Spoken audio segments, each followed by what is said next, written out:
Now we are. Now we're live. We're live here on PLD Projects. It is a famous channel for going live random times during the night, and we get as many people as we can get on. Try not to get canceled.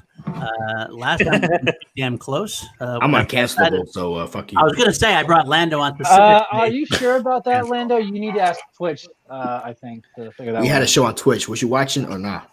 I would have if it would show up. Well, we had more than 5 viewers, Buck. I'm not sure if you can answer that one, but we had more than 5 viewers. No, sorry, I was getting shit faced. So well, while it stayed on, you had more than 5 viewers. So was I. Stopped and started about 500 times, I think. At one point, your cats and dogs kept putting the buttons and stopping the stream midway through. Bro, she is so big.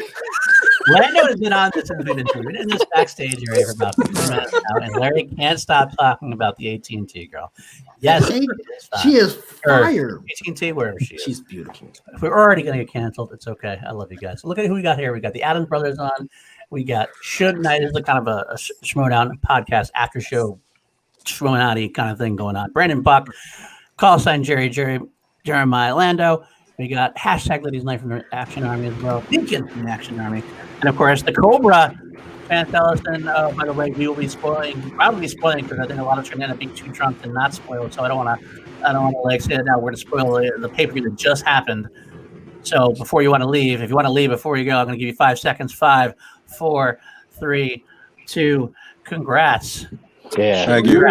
Oh, yeah. That was a fucking match and a half. And Lando's going to talk about the hot ass bitch as she's calling her all the time. What? I didn't say that word. Backstage you did. I'm going to throw you right under the bus. Hey, I'll let you know she has a name and no one can pronounce it. I can't pronounce it. Melania. You can't pronounce AT&T girl. That's her real name. That was a hell of a match, man. How are you feeling today? Thank you. I feel good. You know, it was a stressful match, but I celebrated like a motherfucker after it was over. I don't blame you at all. Man. That was a stressful match. How's everybody else doing, man? What's going on? What have you guys done this weekend? Anybody want to pop in with something they've done this weekend? DC fandom. I think we should talk about that for a while. That was.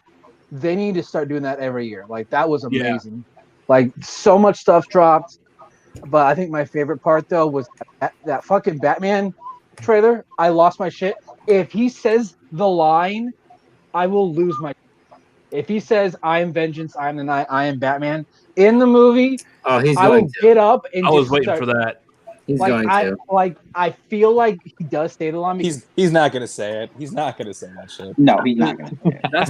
There's no way you can make that sound natural. But I mean, I would have said the same with like Avengers Assemble or whatever. But they made that work, and everybody was up on their. That also feet took cheering. 22 movies. So that took 22 movies. They earned that. Yeah, they earned it. No, okay. So you're thinking they can't earn it in one movie? That's what you're saying? I mean, it just depends. Like, there are certain things, especially in comic book movies, you have to earn that right to be able to do those certain comic book trope things. And, like, being able to, like, quote that specific line from the animated series, I don't know if you could do that right off the bat. You got to have a badass, like, movie right out the gate to be able to do that. I was waiting for him to say the Frank Miller line, "I'm the goddamn Batman." That one he can say. That one. Say. I think you gotta wait. That one's gotta be for the sequel at that point. That seems like an older Batman. I think he's too young to say that. Goddamn Batman. I wonder because from that trailer, you can definitely tell it's very dark, very violent. What are the chances that it might have an R rating? Like they may not have wrote it or shot it to aim for it. But there's a chance that it could have it. I could see DC doing that. DC is pushing the boundaries on R rating a lot more than Marvel since Marvel's under the Disney banner. So yeah, I mean, you look at what DC's done already as far as like their cartoons that they've been doing, the direct to video cartoons have already been pushing that. There's already been nudity in those cartoons. One of the Suicide Squad ones, the later Suicide Squad one, there was nipples and stuff in it. There's Kelsey when we need her. Yeah. Where's the Still no. It's whatever. There's one thing Kelsey knows: it's Suicide Squad and nipples. They also had a really good day yesterday as Yeah. well with the new game and then the behind the scenes. Yeah. Which, some people say, that was a good trailer. It's not a trailer. What's the best new Suicide Squad edition? Is it Pete Davidson? It's Pete Davidson. I don't care what his character King name Shark. is. Pete Davidson. King Shark. He is like, was it Blackgate? No, Or- no, Robert. Blackguard. I just say I do Just not say- care. I do Blackguard. not care. Blackguard. I love John Cena's Blackguard. Blackguard. I'm still gonna I call love- him Pete Davidson. I love what James Gunn told him about his character. The dude, I don't Captain like that America. name. You don't like the name King Shark? Especially for Pete Davidson. Pete Davis. Good lord. Black. Oh, you said Blackgate. Black. Blackgate's a prison. His name is Blackguard. No, it's Pete Davidson. Well, his real. God damn it, Chance. I like He could be Superman or Green Lantern or whatever the fuck. I'm still Yeah, gonna they say, casted Poison I'm still gonna Ivy. say Pete Davidson. I'll say the Suicide Squad game already has a leg up on the Avengers game that's coming out in a week and a half. Oh yeah. Because the Avengers game looks boring as hell and lame, and the It's Avengers okay. game and the I Suicide played Squad it. game actually looks like it has like that trailer. That those characters actually have personality and it looks fun and unique. And I'm already way more excited than the Avengers game, which I mean could be good, could be fun to play, but I don't know. The And And Also, Deadshot is still black. yeah, good for that's him. true, yeah. Black. That's true. They had So- a Have about they that, casted Poison Ivy yet? Because I got someone for you. No. so about AT&T girl. They had a leg. They had a that leg up on game- the Avengers game when they said it was going to be Rocksteady that was going to be It's making that video game. Hey, So don't sleep on the- Crystal Dynamics. They're amazing too. So Yeah, I don't so- really know the comic That- that well. Is Deadshot black in the comics? What are you talking about? No, Oh, well, there's been So- multiple dead shots. in the Rocksteady verse for Batman, Deadshot was previously white, so it's interesting how they changed it because it's supposedly in this. I'm just saying that they changed it for the new game. Is all I'm It's saying. in the same Arkham universe, but then I was listening to someone said they can easily just write it off and say, Okay, yeah, of course. Wasn't Will Smith Deadshot? yes, Yeah, that's why. All I right, was so asking. Deadshot's black now. So who cares? Yeah, that's why I Now assumed he he is was. black, And then someone yes. said he's black in this, so that's why I wasn't sure if in the comics he was white or not. Why is Because he I've always thought he was a black character. black now? So it's Nick Fury. Yeah. We got you. We got him. Mike K in the chat saying Suicide Squad Hell to Pay. That's the one I was thinking of. Yeah, sure. I didn't watch it. Oh wait, Christian Slater's Deadshot in that one. I need to watch it now. I need to watch it now. Yeah, it's gonna be good. I mean, I like, Ooh, Gotham Knights, though, I think I'm more excited for that Gotham Knights I am game. too, yeah. Bat Family, like I love the Bat Family, so the Yo, fact that was we fire. get That was fire. Yeah. Awesome. we get freaking Nightwing, we get Batgirl, we get Tim Drake Robin, and the we Count get of Owls Red Hood. storyline as well at the end. That's Yeah. right. Was that? I thought that was Damian Wayne Robin. No, No, it's it's Tim Drake. Drake. That was You can't have Damien and Red Hood because they both have they're too similar in terms of their how they treat. Wasn't Damian Wayne Damien going to play sucks. Robin at some point back in like the 90s? Damon. You're thinking That's Damon Wayans. Damon Damon Wayans, was he going to play Robin? He was. Yeah, Yes, he was. Yes, he was at one point. That's going to be a thing. All right, who is your favorite Robin, guys? Anybody have a favorite Robin? Dick Dick Grayson. Grayson. Dick. Jason Todd. Chris Jason O'Donnell. Who said Jason Todd? You're deleted. About You can't yeah. delete me. I'm sure you can't delete me. Yes, I did. Dick. nobody Dick knows. was my favorite When Robin. I have say two Jason Todd, titles. I can delete Hold on, the one front time. One time, Jeremy. Jerry, go ahead. when I say Jason Todd, I'm taking Robin into Red Hood, I would agree. not just the Robin transformation character. in Okay. his journey. No I love, just like all. I like all of Fucked up. Jason. I like all of Jason Todd. My next kid is going to be named Jason Todd. no love for Carrie Kelly at all. Jason Todd 323. Yeah, it's Jason Todd with the most Hispanic last name. Like he ain't gonna know what the hell's wrong with him. Like, why is my name Jason Todd? And then, that's how I roll. It wouldn't work. Um, No I love for prefer- Carrie Wait, I Kelly. gotta ask Chance, what game are you watching right now? I'm playing Madden. 20 or 21. Should be your fucking your shit though. You gonna get washed. As far as favorite Robins go, I prefer the Siberian Blue Robin. It's that one right there. Jeez. Get out. All right, that's who you want to play. Chris Maybe out she'll here. play Carrie Kelly. She'll play Carrie Kelly. How about that, Lando? You know, it's futuristic Robin, the female Robin. You said who now? There's a female Robin in there. You can have her play Carrie Kelly. Nah, she got to play it so Zack Snyder wants Carrie Kelly as his Robin. Yeah. He even killed Dick Grayson in the Batman v Superman verse because he wanted to set up for Carrie Kelly. Jenna Malone supposed to be playing Carrie Kelly? No, she wasn't. That was the rumor. She's some rando LexCorp employee. Yeah, for the longest time, everyone was theorizing, she's Carrie Kelly, and then she got cut out of the movie originally, and then she's back in with the extended version. But no, she was just some lab tech. Zack Snyder just wants to make a movie because he obviously didn't make the last one, so let him do that first. That's true. I'm gonna finish up. Well, but he made 2 before. He didn't make 2 before. That trailer was fire, though. That trailer was fire. That trailer. Hey, man, I love Man of Steel. I'm not gonna let people. You really thought that trailer was good? I did. I like this. I didn't even like Zack Snyder DC movies, and I thought it was good. I just wanted to make a Batman movie. It didn't get me excited. I mean, I take that same thing with different music. Hold on, give me 1 second. The music takes me out of it. Bibbs said it. He goes, it didn't get him excited. It didn't. Trailers don't. I was like, man. Anyway, Bibbs doesn't like trailers. He's never really liked trailers, so that's been a whole thing for him forever. He thinks that trailers and things. He doesn't want to get anticipated. He wants to go in blind. He also deleted that tweet, by the way. Yeah, I know he did. He did because he's right. But he understood what he was doing. He didn't want to throw any negativity out there when it didn't need to be. Don't yuck other people's yums for a sample kind of thing. I get that. But I do say that I love Man of Steel too. I also am a Man of Steel fan, very much so. I think Batman v Superman, the ultimate cut, the director's cut is good too. So I agree. It's better. This Justice League trailer feels like it's going to make the film fit into that trilogy much better than it was. That's what I got out of that. I'm going to see a more connected, more tonally solid trilogy now instead of this old tonally solid, sure, but connected. That's a big task to get his. Am I the only one that's not going to watch that thing? You're not going to watch Justice League? I've already seen Justice League. I didn't like it. Why would I go see an extended cut of something I didn't like at all? It's not paying extra money. It's not an extended cut. It's because it's not going to be the same movie at all. Yeah, it's not like they. Okay, so everybody, let Jerry have his trash ass take real quick. Go ahead. That's fine. I get it, but what I saw from that was a bunch of different scenes in the trailer that I don't know how it's going to make the movie any better. You know how you find out? You watch it. Yeah. We need Paul, you need to get on Kelsey here. I think she's waiting to come on.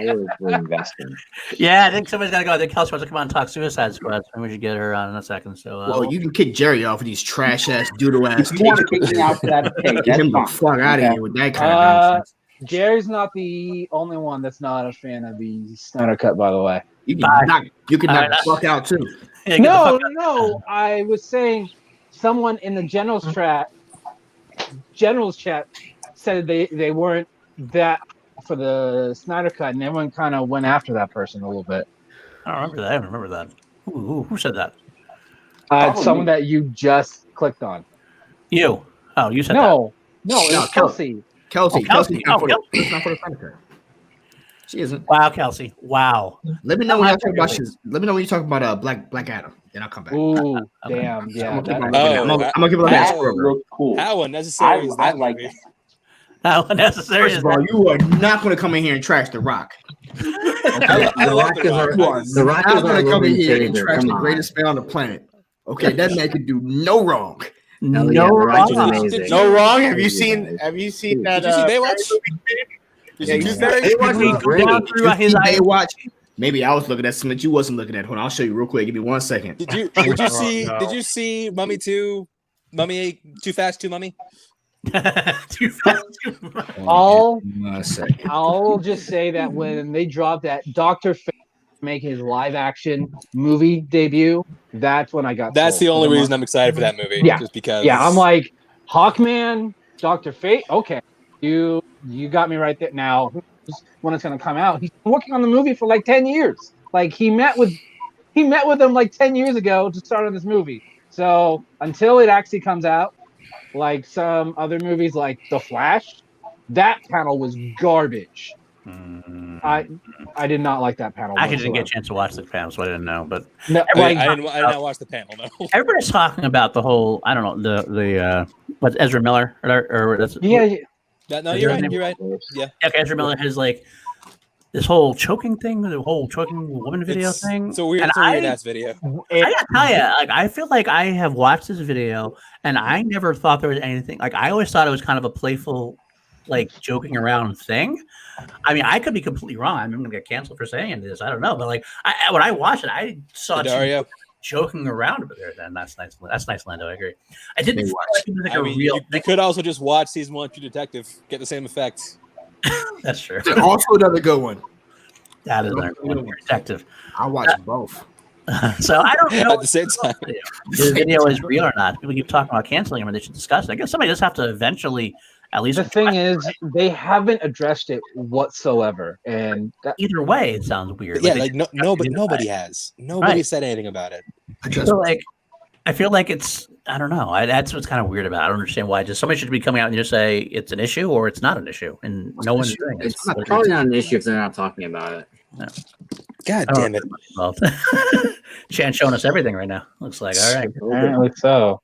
No, but there is one good thing from that panel. We saw that art of. There was a lot of good from that panel. That was the only good thing from that panel. I mean, the fact it just confirmed the Keaton's in the movie. Like how about about the concept art of Keaton as Batman and Flash together? I like that. Yeah, that looks really cool. I mean, I'm a little. It's a little weird to see, 60-year-old Michael Keaton in a big plastic rubber suit. Yeah, with muscles on it. And it's Keaton though. I mean, we just saw him as Vulture. And he's not the only Batman in that movie now. Why are y'all so angry? He's I'm not angry. Why can't y'all just take the good when it comes? Like, I'm just saying, getting Michael Keaton back. Everyone's been wanting Michael Keaton back as Batman, and getting him now. So why can't we just be happy about it?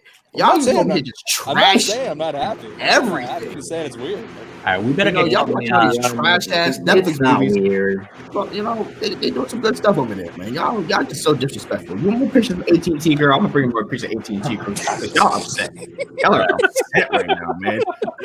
Like y'all need to relax. If I don't let Kelsey on before we stop talking about DC, she's gonna get mad. So somebody's gonna have to volunteer. I want Kelsey on so I can show her a picture too of this AT&T girl. She needs to see what I'm seeing. Okay, so somebody just volunteer to step off for a little bit. We'll rotate through. Get everybody on. Anybody want to step off? Okay, so I said Jeremiah leaves. Jeremiah? Yeah, I'll leave. That's fine. How'd it go? Stick around, Jerry. Stick around, Jerry. You have to have me on that, man. Absolutely. If you're gonna volunteer, have fun, guys. All right, I love you, Jerry. I'm back in a little bit. Okay. I didn't think he'd go through. I just picked a random man. Kelsey, go ahead. Come on, girl. You're open now. Of course, the slot is open. A couple more people have it. So, what if someone could slip in on her slot? We'll have to find out. I'll wait a couple of minutes and see. And Dean, I just want to check out. I have. I mean, it depends on the situation. I mean, I with people all the time. It's just like a still, joke, right? we have no idea what that video even is. Right. It's a weird video. It's just kind of like, I don't know, like, there she is. She did have fun. All right. I was wondering how the Kelsey, I'm glad you're here, Kelsey, because I want to ask you a question. Okay. No. Okay. Have you seen how thick the AT&T is? No, but I can look. I got it right here. She's Dexter's Laboratory's mom thick, bro. She's Miss Incredible thick, bro. Like, Jesus, this woman's beautiful. This woman got it. So she's one from the commercials there, Kelsey. You know that? Oh, she's freezing now. Oh. Perfect place to freeze. Oh my god. Her face says yes, she is. That was like that Mike Kalinowski gift. I wish I still had that. I still have not watched his reaction to that video. I still haven't watched it. Oh, there. Let's see. I might have the. I've seen the GIF multiple times. There we go. There it is. Mm-hmm. Oh, okay. I think the dog. He's a champ right now. So, how many of you aside from Chance can say anything? All right, Kelsey, you've been brought on because we were talking DC. We didn't talk DC. So go ahead. What were your takes on your favorite, the Suicide Squad? Why don't we talk about that? Unless you froze again. She froze me. She's froze again. Suicide Squad looks amazing. I personally love the look of King Shark. She's trying to get back on that way. Hold on. King Shark looks dope. King Shark does look dope. I like the fact that he's like waving. It reminds me of the Harley Quinn animated series. I'm not sure if you've seen that. Yeah. Where King Shark is kind of a doofus, but he's super fucking awesome. And that's kind of the vibe that I got from King Shark in this. Michael Rooker, he looked cheesy as hell, but I'm all for it. Like, what I gotta appreciate about James Gunn is he picked the most obscure characters that I never thought I would ever see in a movie, and he's just like, fuck it. That's what Jim Lee said too. He went like Polka Dot Man. Into the deep.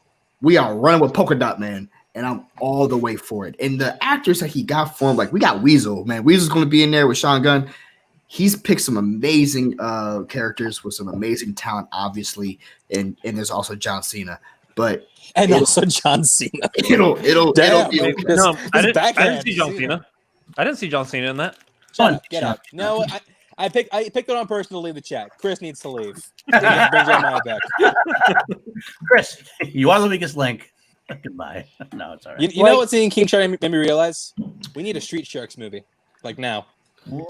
Oh my God. I'm on board with that. Sharks. Street Sharks are the jam. Wait, first, Chance, are you old enough to actually know the Street Sharks are? I know what Street Sharks is. I had no Street Sharks, but I know what they are. They're not turtles, but Welcome they're to sharks. the Ghost. The Ghost is going to hop on now and take Kelsey's place. Because Kelsey, the internet hates her, so she's not going to be able to hop back on. What's funny, chances I wouldn't have been for that before the Suicide Squad roll call. Now that I've seen that, yeah, I'm totally on board with that. Speaking of that, my favorite thing, I think that Kelsey had a comment in the chat. Flula Borg. From the Javelin. Oh, Flula? Yeah. He's Javelin. He seems funny as hell. I've never seen him before, I don't think. Or maybe I have, but I don't remember. It's going to be the weirdest movie, and I'm all for it. It's going to be so just, what the hell is this? And I'm all for it. I'm so excited. Flula was in Pitch Perfect too. That's what it was. Okay, that's what I thought. And he was the only good part about, not the only one. King Michael was great too. One of the only good parts about it. What is it when you have like a mess and you apply heat on it? We are that sound. Yeah, I love that. We saw him do stand up live. He's hilarious. Yeah, Flula's great. He was touring with Conan O'Brien and a couple other like community. Ron Funches was in there too. The guy who does the voice of King Shark on the Harley Quinn cartoon. Oh, he's the voice? Yeah. Oh no shit. Okay. Yeah. So we saw them do stand up and they're all hilarious. Kelsey knows. Speed for the thickness. Kelsey knows. Kelsey's all good. Larry is down with the thickness. Down with absolutely. Wow. Ooh. Well, the hell not really. Come on now. Some people can't. How are you doing, PLD, some man? people can't handle thickness, man. How are you doing people are today? afraid of Andre? it. You good? Oh yeah. I'm all good. Sorry I didn't jump on earlier. I was just editing. I'm just gonna come clean. I was watching that Batman trailer yet again. So good. How great is it that a movie finally acknowledges wearing black eye makeup? I've waited my entire nonsense. life to get They that did acknowledge confirmation. it. They did acknowledge it. No, they didn't. Yeah. No, they straight up ignored it in Batman Returns. Like there's one No, shot where I'm agreeing with you. Yes, it off. They finally acknowledged it. So I'm agreeing with you. I'm like, yeah. Pattinson's not ashamed to say he's wearing makeup. Because that was so weird. Batman Returns, he has no makeup in that split second before he rips the mask off. You're like, wait, Like, why? What happens? Yeah. Can I tell you what I'm most excited for in this movie? Calvin? Is Jeffrey Wright as Commissioner Gordon. Or him. Dude, that blew me away in the trailer. He looks so good. I knew he was playing it, and because I knew he got casted, I did go back and watch the entire run of Westworld because I just want to see more of him. Westworld with Ed Harris. Man, Dean, oh my God, Dean's comment. On brand. Bro, he's absolutely amazing, and Oh, the way I can see he has a very unique take on that character, and hopefully we can get a Barbara Gordon in the future with this, which would be really cool. The diversity that you're seeing in this movie, I'm really excited for, because obviously Catwoman is played by Zoe Kravitz and the Commissioner Gordon is played by Jeffrey Wright, so which would make me assume that Barbara Gordon may be a sister. So Imagine Barbara Gordon's Chinese. Like, how'd this happen? I don't understand it. I don't get This it. is from 25% of the movie, by the way. Are we gonna talk about Colin Farrell as Penguin? Oh, Colin Farrell looks like Craig T. Nelson melting into Richard Kind. I had to It doesn't watch look it like like him. 4 times to find him in it. Do we officially is that do we know that yet that it is Colin Farrell? It's not confirmed. Yeah. If you look, No one's if you look at confirmed the eyes, if you look at the eye, it's totally Colin Farrell. Yeah, Oh, no, yeah. and A lot of there's also makeup prosthetics. It looks amazing. Yeah, and there's Matt also even that Reeves, moment in the trailer at the very end where he's like screaming like, "Oh, that guy's crazy!" That sounds like him in freaking In Bruges. You know what? You're not wrong there. what makes me very excited about it, when you get someone that's behind the project pushing it in such a passionate way. Yes. And you can tell when Matt Reeves was talking about the movie, he had an understanding of what the Batman mythos was to its core essence. I could listen to him for hours just talking about it. He understood it. Someone tweeted out that if Matt Reeves was to do a TED talk about nothing but Batman, that would just be amazing, wouldn't it? Well, and here's what I'll say about Matt Reeves. I don't think that any filmmakers embrace the Batman mythos like him, because Burton's like when he made the movies, he said multiple times he's not a comic reader, so like it's not a character that he knew a whole lot about going in.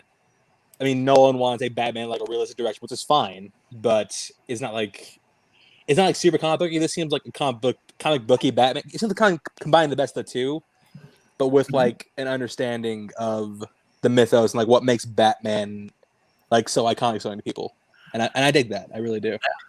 I mean, I would say that I'm excited for Matt Reeves, and I'm in the very few minority amount of people that did like Ben Affleck's take as Batman. I did too. I liked it too, dude. I don't like the movie, but I love Affleck. Yeah, I don't think the movie was great, and obviously Justice League sucks. But I personally think that his portrayal as Batman in that movie was what I've always wanted. Growing up in the Batman animated series and also with the Justice League series, I always wanted a "fuck you, I'm Batman" kind of mode. Like, I wish you'd said that line. Fuck you. Bro, that shit would be fucking fun. But I always wanted the Ben Affleck directed Batman movie that we never got. But I'm okay with how Matt Reeves is going with it. Obviously going back to year 2, which is what he's saying. But I really kind of wanted the older, grizzled Batman because I've never seen that. I've seen year 1, year 2. It's possible we can still get it, by the way, because it's not in the same.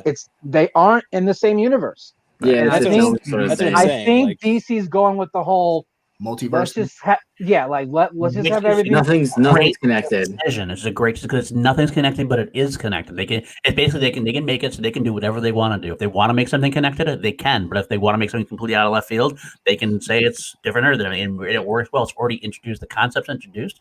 Now, once the concept has been introduced successfully, wide open field to do whatever you want to do. Here's the thing to point out, though. It's been pointed out that the logo for this Batman movie seems to be roughly in the same font as the Joker. Yeah, you're right. There might be a subliminal connection there that I honestly think that Pattinson's Batman would kick the shit out of Joaquin Phoenix's skinny ass Joker. Oh, yeah. There's so many. It doesn't matter. Man, I think that I said I want a detective Batman story, and then I saw him beat the shit out of that thug in the trailer. I'm like, oh fuck yeah, I'm a wreck. Let's go. I can just picture one of the riddles already. He opens it up and it's just like, you get what you frickin' deserve. I think Kelsey was the one that pointed up to me in the Gucciverse chat when it seems to have the long Halloween storyline because you get glimpses of the owl stuff in there. Someone was mentioning that there may be Hush involved with this as well. I think Hush is too much. Hush. This is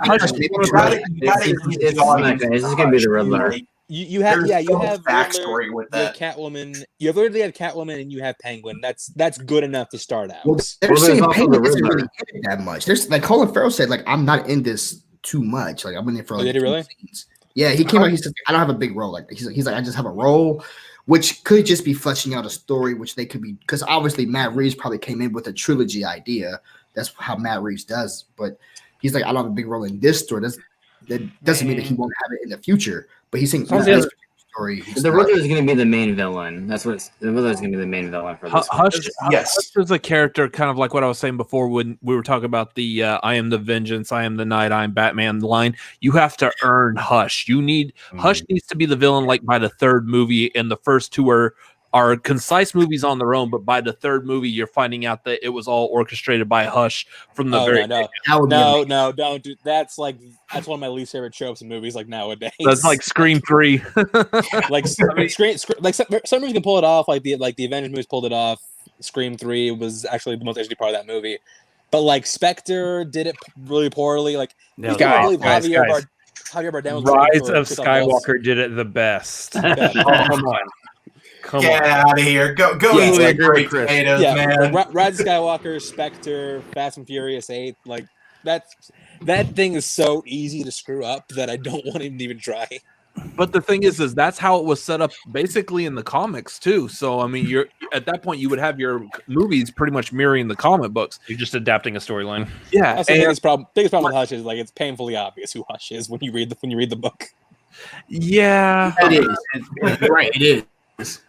We are just going remember I that would this like trailer. I want to see a Hush.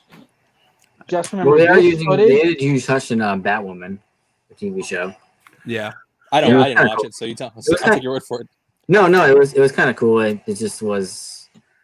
I mean, it was pretty cool, but there was no Batman. There's no Batman. Batman's already is gone from Batman TV show. Right. But it was still pretty cool just to have that character. You see Hush and Okay, look, I'm gonna say something.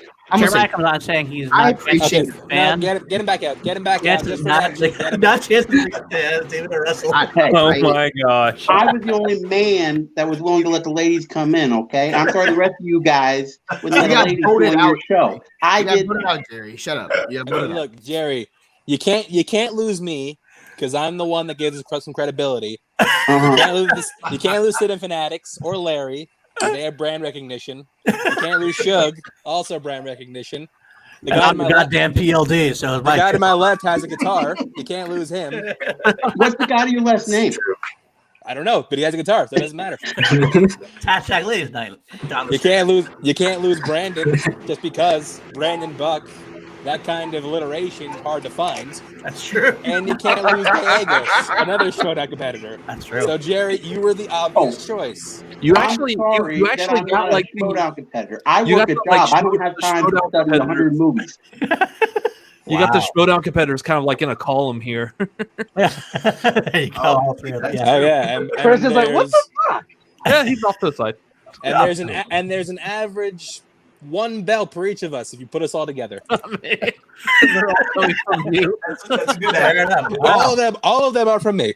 Hey, I was on there for 2 seconds and you saw the back of my head. Yeah. All I gotta say is, all right, going back to Batman real quick, I do want to bring up also. We talk about the influence of The Crow on this movie. Come on, look at that. That is totally Brandon Lee from The Crow. And Lando's still showing. Lando, you're not seeing anything because The Crow's over you. I see. Now you can. When I saw that, Paul, you were the first one I thought of. You and Nikki. Yeah. I'm like, As well, I did too. I think that's got another influence. I love The Crow. Does everybody not like The Crow, or do they like? I love the first movie. The first movie was. Why are you bringing that up? Why are you saying that movie's name? Yeah, that's The Crow. That's true. Danny. That is what is so amazing about this Batman trailer? It's only from 25% of the movie shot. Yeah. Can you imagine what we could have gotten if they would have had more? Like someone knows how to cut a trailer. I'm gonna tell you something. You know, my issue over at Warner's is like going like, you know what? What was their budget? Yeah, let's raise that up a little bit. Let's get some more money back. Is there anybody that never mind. I got an issue with this. Go ahead. Okay, my issues with Robert Pattinson. Okay. The fact that good looking, is that what your issue is? I think he refused to work out. I'm sorry. I can't get past it. He did. Oh, dude, you know he's trolling. You know he's freaking trolling. Did you see the way he's not trolling? Look at him. He's not working. No, he's not. He's not trolling. He's being honest, but he's at least like giving it all from an acting perspective. So that at least he's like bringing in the performance aspect of it. Sure. The last two actors are also very good actors that have played Batman. I honestly might say Pattinson's a better actor than Affleck. Yeah, I would agree. Potentially. Well, we will leave judgment until the movie comes out because I personally thought that, like I said, I thought Ben Affleck played Bruce Wayne very well. He absolutely did. Yeah, No, he did. Now, I personally do not like the Bruce Wayne that Christian Bale played. He's I'm boring. sorry. Bruce Wayne. Christian Bale. he was Batman. The Batman that he played. I'm sorry. Something about it. It just didn't sit right with me. It wasn't Batman that I read in the comic books or that I've seen in the animated shows because obviously Kevin Conroy is the GOAT. Yeah, I agree. Agreed. Yes. There's no argument. Yeah. Every single Batman that has been portrayed is only second tier to Kevin Conroy. Like Kevin Conroy, anytime I open up a comic, that's whose voice I'm hearing. Let me ask a question here, and it's just to me, it always seems that way. When you talk about top Batman, top Joker, it's always the animated version is always better. Is that a subliminal thing because you're watching the screen, you're seeing the actual artwork in a way, versus like somebody who actually take on the role and look like the depends on your age. Subliminal thing as well. I also think or the is it thing just- where like, I think Kevin Conroy's put more time as Batman than probably any other actor. That's a good point. With several hours of television, so he got a chance to like really delve into like the psyche of that character in a way that no other actor really has. He's also done so many movies with it too. So many of those And video movies. games. I just throw it out there because I feel like sometimes that always because it's always strange. It's almost always the animated version that seems to win out in all these kind of. Everybody's like, oh, it's always Kevin Conroy. Oh, it's got to be Mark Hamill. It's always that way. It's kind of. Well, I think it's because they came out before the movies. I mean, when did Batman Begin come out? No. I know I should know. 2005. Yeah. And release dates. Has anyone here seen the? Does anyone here remember the Nickelback Batman Begins trailer? I do. Yes. Oh, No, That was so like great. circulating. But, Like, like- when they put that movie out, because keep in mind this is after Spider-Man. This is after Spider-Man 2, and like Nickelback was huge. Hero, whatever. So yeah, they put a Nickelback song into one of the TV spots, and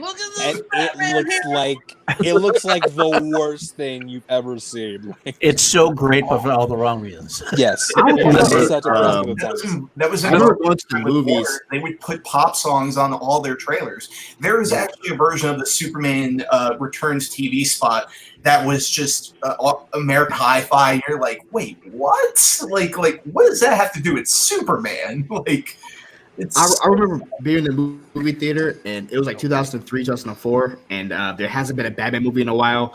And there was a trailer, and they're going through like this mansion. No, they're going through this mansion, and there's playing like the Batman-esque music, and you're like, oh shit, it's a Batman movie. And they go to this room, and it's a large window, and you see a silhouette of like the Batman cowl, and they zoom in, and it was the fucking Scooby-Doo movie because Scooby-Doo had big ass ears and shit, and they fucking trolled the shit out of me, dog. And he was like, "What were you expecting?"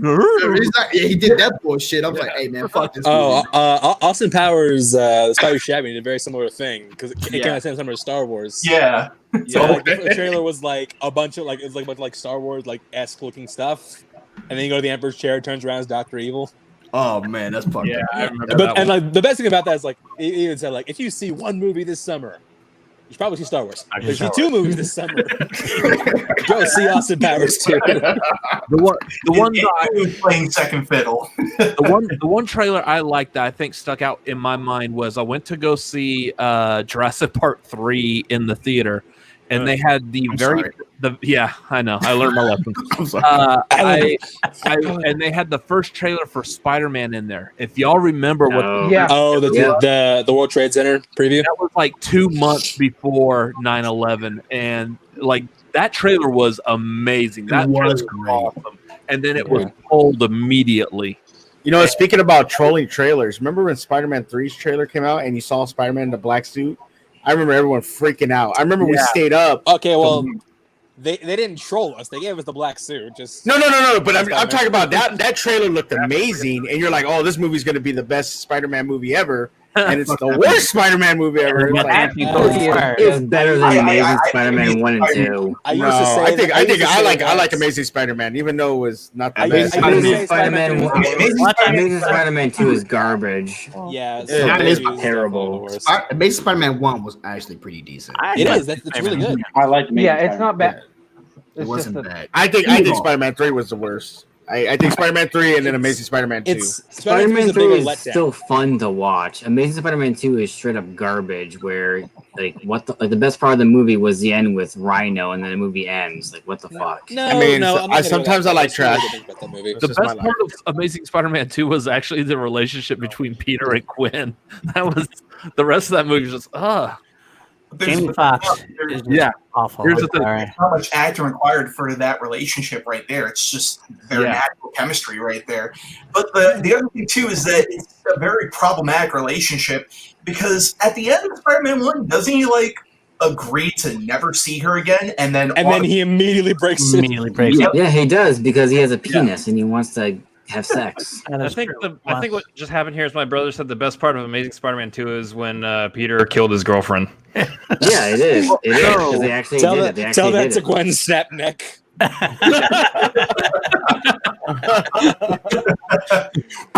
I just hate Jimmy Foxx. I don't think I've ever liked Jimmy Foxx in almost any movie he's been in, to be honest. Wow, are you serious? I do not Are like you serious? Collateral Damage. Never like Baby Driver. Collateral. Ray. Just Mercy. Ray was probably the closest I came. I did like Ray. Wait, you didn't like him in Any Given Sunday? Dude, my name is Will. Any Given Sunday was my movie. You know what? I made a new decision. Jerry, you can stay. Paul, I gotta leave my own channel for that. Yes. just for I that. totally agree with you on that one. Maybe You better say something else about Jamie Foxx right now, or else you're gone. Maybe it's an exaggeration, but I just many times I find that Jamie Foxx is over the top too much on things that I just don't. I hated him. He's the worst part about Amazing Spider-Man 2 for me. He had the fucking that Scarlet movie. I don't know. I think he just suffers from the bad Green Goblin is What was that? really bad. What was? Once you see the Green Goblin with Dane DeHaan, that's pretty weird. That's pretty bad. But honestly, like him before that, he's kind of great. Like it's kind of like you put Keanu Reeves, DiCaprio, and every single Culkin in a blender, and that's what you got. But Dane DeHaan, yeah, that's Dane DeHaan. I'm okay with that. I mean, did you see Just Mercy? I did. He was okay. Yes, that was good. Okay, really I didn't love him in it. I feel like I'm watching Jamie Foxx. I feel like I'm watching this Jamie Foxx. Is Jamie still doing the Mike Tyson movie? Yeah, he is doing that. Yeah. He's swole as mother. I'm excited for that. Pants his little bitch ass. I'll tell you that much. RB3, which that's a problem. That's a problem I have with RB3 because he's so wrong. I love Michael B. Jordan. I love Michael B. Jordan. He is one of the best actors working right now, and I will hear no difference from any of you, especially you, Jerry. I agree. Not like Django. That is the one thing I disagree with RB3. Tell me you didn't like Django. Tell me now you didn't like Django. I did like Django. Django was so Okay. good. There you go. I did like Django. I did like Django. I was okay with Jamie Foxx and Django. Yeah, okay. We found one. Fix your face and pay attention, cuz. I don't hate every movie he's ever been, and I'm just not a fan. Like I heard Jamie Foxx in a movie, I'm kind of like, all right, I'll go. Law-Abiding Citizen. I love that movie. That's one of my favorite. He was a better president than Aaron Eckhart. That's actually a miss for me. I haven't seen Law-Abiding Citizen yet. You ever seen Law-Abiding Citizen? I have not. I misses. I have to see that. I know. You ever see Soloist? Yes, and that's one of his worst ones. What? No, I got PLD got trash takes. the best one. Horrible bosses. That's what I'm saying. He's funny in there. He's Motherfucking Jones. Motherfucking Jones. I love that movie. In small roles. I like him in small doses. I think that's what it is. I thought in Soloist he was like, it was basically almost like Tropic Thunder. It was like full, I don't want to say the word, but full whatever. Like he's going full whatever. I use that now. Actually, with Anatomy, Ben and Drew say the same thing. It's not full return, it's full Soloist. He's going full Soloist. You ain't like booty call, cuz? Tell me right now. I'll fight you. He is awful in that movie. I'm sorry. It's way over the top. It's way shit. It's a shit. PLD starting the podcast Larry, wars now. I suggest in racial unity we leave this stream. Not raised. I like him in something. I love that. And maybe Suge. I'm not sure where he falls. Living color. Hey, It's okay. We're gonna balance out for the next hour. We'll talk about all of our favorite Tom Hanks movies. If anyone says 4 hours, I'm gonna fly to your house and burn it. If he says Collateral, No, it's Apollo 13. I'm wrecking PLD on site. Wait, every Tom Hanks. Wait, you don't like Forrest Gump? Go ahead. No, I think it is a horrendous piece of shit. Talk about hot takes. Talk about shit takes. Well, Right. you all have Honestly, them. like- You all have them because, like I said yesterday on we did our Into the Gucciverse stuff. I cannot stand Grease. I hate Grease. That's fine. What? I get it. Get that. Okay, so hey, but here's something about me. Grease 2 is one of my favorite movies. You said that? Oh, should really? yeah, I love Grease 2. I'll watch Grease 2 over Grease 1. Damn. I love Grease Grease 2. Grease 2 because I love Grease 2. Grease 2, but I haven't seen it. Grease is much better than it should be. My girlfriend says I catfished the shit out of her because I'll sit here and watch Hairspray and Grease 2, and she's like, "What the fuck is wrong with you?" And I'm like, "What?" And she's like, "That doesn't even make sense that you're watching Grease 2 and Hairspray." I'm like, "I love those movies." Okay. Yeah. Wait, which Hairspray? The original one. The second, the one with John Travolta is okay. I'll watch it, but yeah, the John Waters, better. The one with Divine. Yeah, with Rosie O'Donnell. With Rosie O'Donnell. Yeah, not Rosie O'Donnell. Ricky Lake. Ricky Lake.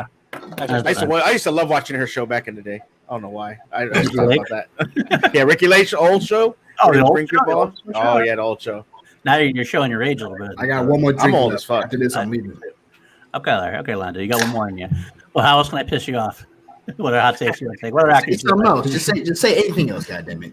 Say anything else. I'm not about Jamie Foxx. Jesus Christ. The AT&T girl is not that thick. Oh no. You don't even believe I don't believe that. I don't believe that.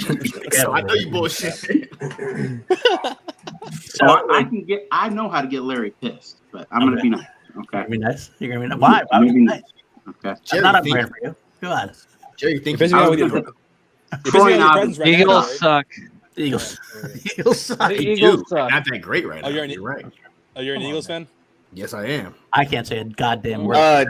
D Morgan said in the chat, I want to see Sugar in a musical now. Technically I was Frosty the Snowman all through high school. No, I was a musical too. What would happen? They had to play Frosty Snowman 4 times.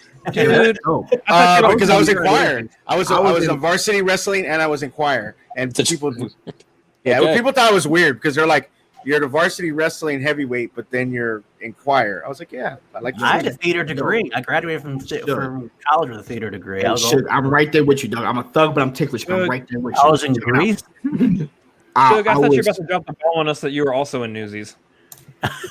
Newsies is fantastic. I do love Newsies. What do we want to see Shug in? Let's pick musicals we want to see Shug in. Seven Brides for Seven Brothers. That's my favorite. Wait. Chicago.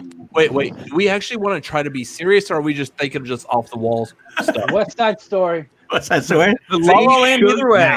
Only because I'm Puerto Rican, you say West Side Story. Shug, I'm gonna ask you a question. So I played in, I played in The Lion King, and as far as a play, what character did I play?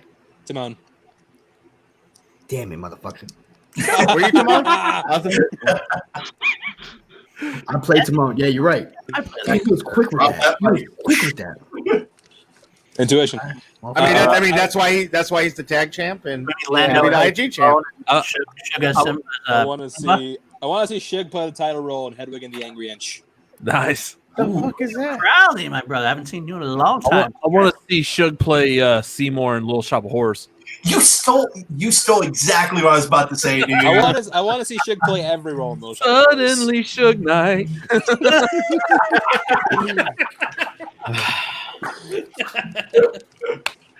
I love it. Okay, hey, Shug, you gonna be Pumbaa? Let's do. Pumbaa was wrong. I'll be Pumbaa. You're Timon. Let's do it. Yeah, let's do this shit, dog. Let's do it. Right out. All right, cool. I'm trying to think what else you can do. Modern day version of Sweeney Todd. Sweeney Todd. The lead role in Wicked. Can you get green paint on you? Alphaba. Okay, so you guys really did not like or not excited for Shazam. I mean, I'm not sorry, not Shazam, but Black Adam. Black Adam. Oh, I'm excited for it, but Here's the thing. The Rock. I think that everything we need to know about Black Adam was said in like one sentence in Shazam. It's like, oh yeah, we gave a dude powers like thousands of years ago. He used them for evil, and then we decided to not do it anymore. Like that's it. There's The Rock. To be fair, I mean, there's a lot of times characters are given these throwaway lines and they're made good stories from them. I mean, I'm not denying. I also just don't think John McClitzer is a very good filmmaker. I mean, he's okay. Is that his directing? Yeah, is the guy who did Liam Neeson Fights a Train and Liam Neeson Fights a Plane. Yeah. I saw the that animatic with the voiceover from the fandom. Fandom was actually pretty cool. I mean, again, I'm excited because I want to see Dr. Fate in the movie because I love that character. Yeah. Yeah, I love the fact And that Hawkman. Yeah. Now, the one that I didn't understand about it, help me out. Is it taking place before the Justice League bullshit? Because he said the JSA. He said the JSA because I'm assuming it's the same. It's in the same world, or the same universe. It should be the same He universe. brings up Superman and Batman and stuff. So is it before? I'm assuming yes. But just I'm not sure when. I'm assuming at least the first act is back 5,000 years ago, and then you find out how he gets sealed up, and then how he gets brought back in the modern day.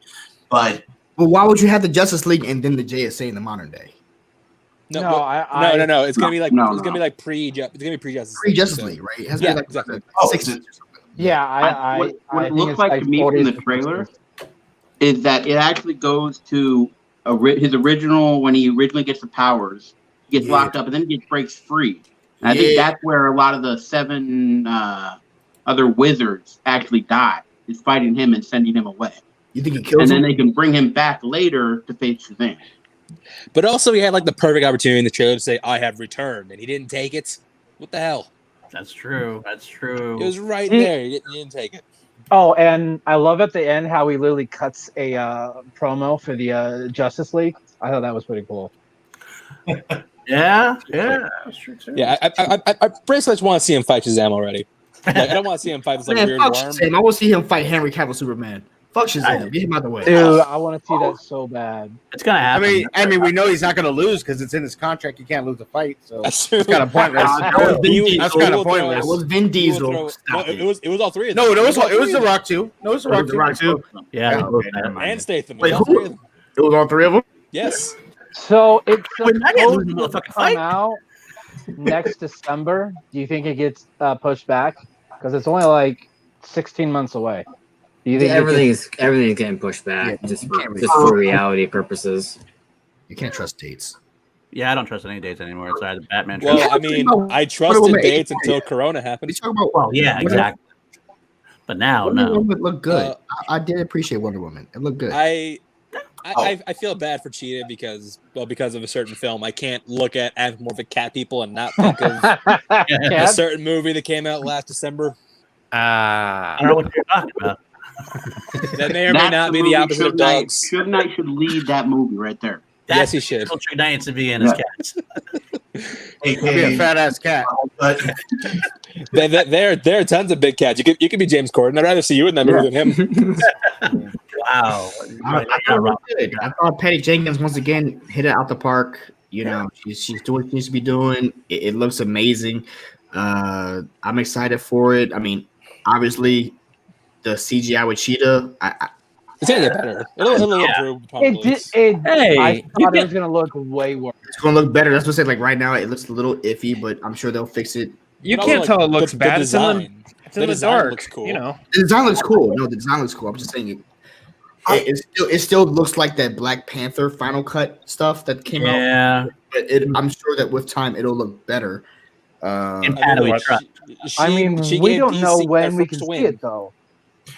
I argue the CG doesn't necessarily look bad. It just looks unnatural. Unfinished. I just say unfinished. That's why they're fighting in the dark. Unfinished is a good way to say it. I thought the trailer was fine. I wasn't excited about it as some people were. It was I mean, I love the first film. I do like the fish out of water storyline with Steve Trevor. I think it could be funny and entertaining. But their chemistry together is amazing. They have great chemistry. It's true. I love that. Hey, you brought Chris Pine back to put this movie on his back too. And I do like how brought back though. Like it works for me. How he was brought back. It's the wishing stone. So I think that's basically how it works is that she wishes him back, and then Cheetah wishes she was Wonder Woman. Wonder Woman starts to lose her powers when she wishes for Steve back. Mhm. So then she realizes that. So then she has to wish him away to defeat Cheetah. Well, the thing is also on top of that with the stone. For any leave that frustration. sorry for any of us Sandman fans in here, like Patty Jenkins had actually confirmed that the stone in the movie is actually Morpheus's dream stone from Sandman. So they're slowly planting the seeds for Sandman in the eventual future. They've been slowly planting the seed for Sandman for the last like 7 years. Don't they have a Netflix show for it too? I thought that's what that panel was too. Yeah, no, definitely. They're. I mean, they were supposed to be shooting this month, but Corona happened, so yeah, that's. Do you think we're gonna get like how MCU has stuff on Disney Plus? We're gonna get an HBO Max like series, like Probably. I mean, they already said they're doing Gotham. They canceled the DC Universe streaming. It's all going to HBO Max. Like I want to say we're gonna get like numerous. They're trying again to do a Gotham PD show for HBO Max. Yeah, that's true. Oh, dude, but you heard about those details that Matt Reed gave out on the DC fan event? Yeah, which is why I think it's going to work this time. Yeah, it's Gotham Central. It's not freaking. It's not freaking. What the hell is that stupid show? Gotham. That show is so bad. It makes. Why are all the villains 15, 20 years older than? That made no sense. The whole focus of the show was the villains. I thought that was. I hated the show. Well, I took it as like an alternate universe kind of thing, which is kind of like it's not really the Batman we know. It was taking a new thing. I didn't love it necessarily. It wasn't the Batman we know until it was the Batman we know. Right, and that was the kind of the problem. They didn't like commit to what they originally. They didn't know what the show was for like the first 3 seasons. Right. Well, from the very beginning, because they missed out the one key simple fact about Batman is that after his parents died, he grew up a little bit as a teenager. Like later in his teen years, he actually left to like disappear overseas to train and to hone like his skills before he came out. They completely glossed over that, and like all of a sudden he's like, "Oh, I'm an angry little kid," and then quickly to the series finale. Oh, okay, well now I guess now I'm Batman. Yeah, now you guys actually watched that part of that series? I watched the first episode and I was like, "This is terrible. I can't watch it anymore." I had watched it for a little while. I did like the actor who played the Joker-esque character, whoever they were. Cameron Monaghan. Yeah, Cameron Monaghan. He's in Star Wars. It's all in order. The Star Wars game. Order or whatever. Yeah. No, I sat through Gotham for 4 fucking episodes. I'm like, nope, I'm not doing this. 4 episodes. One I episode. say 4 years, and you're like 4 fucking episodes. No. Did any of you guys see the fan edits of the Gotham TV series, but adding in the music from the 1960s Batman series? It's That like would fit. That would be great. That would fit. Hey, Larry's back. Lando's back. Okay, brother. We thought you left out of frustration. Good. I had to pee. You had to go find somebody else thicker. Hey. Want more pictures? I got you, fam. Hold on, guys.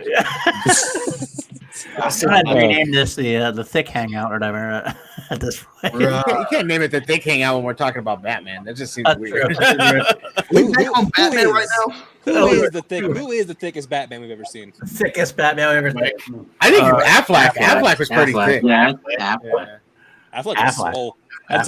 Affleck was swole until he wasn't. Just That's Yeah, he's like working out. He came back right now. I'm impressed that he came Actually, no. Val Kilmer lost the weight.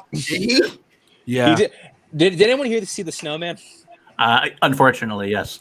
Yeah. So he's in that movie. And he's skinny again, but it's like he lost a lot of weight too quickly, so he's got a lot of flesh in his face. He looks bad. Well, no, he had cancer. He had throat cancer. Yep. Yeah, and because of that, they had to dub his voice, but it's a guy who sounds nothing like him. Yeah, it was so bad. I didn't realize it was him until afterwards. I think it was. Yeah, that's why I'm like worried about him being in Maverick because I'm like, what are they gonna have him do? That movie is gonna change the world. Yes, he is. Maverick. Yeah, I am a Top Gun is my favorite movie of all time. So I'm like, I hated it. I love Top Gun. No, I loved it, but I thought I was going in for a fun time because I thought, what was it like? Whenever the action guys did it, I was like, I want to have a good time, just have a good movie and just enjoy myself. And then Goose dies, and it ruined the whole night. I was like, that guy's the best, and he dies. And it killed me. Yeah, and then Maverick had to figure out how to go on. and what his role was. Is he? Yep. Did And he then do he, it right? and then he Did got he to, mess and then he had up? to shoot down those 3 planes. I mean, And he fucks I it up. have to be honest. I got He another saved hot the take day. here. I said it before. I like Top Gun. I don't like it as much as I used to. I And you're wrong, PLD. You're wrong. yeah, You're that's so that's wrong. why. I think Larry I'm has going to talk about something. Go ahead. Static Shock's coming out with the movie. Yeah, the movie. Static Shock. Can we talk about this, Very please? true. Yeah, go If ahead. it's not going to be as good as the cartoon, so I don't Fuck know. you, Shook. The cartoon was banging, dude. The cartoon was the shit. Was fire, bro. Because he had remember he had the white boy the white boy. Static Shock, bro. Yeah. I collect comic books, and I always have collected comic books. Like I said, I'm a thug, but I'm ticklish. I used to collect them bitches. The whole original 91st, the year 1991 run of Static Shock. Okay, obviously the anime series was dope as shit, but I have the original run. I even asked Jay Washington to make me a painting of the first cover of that comic book.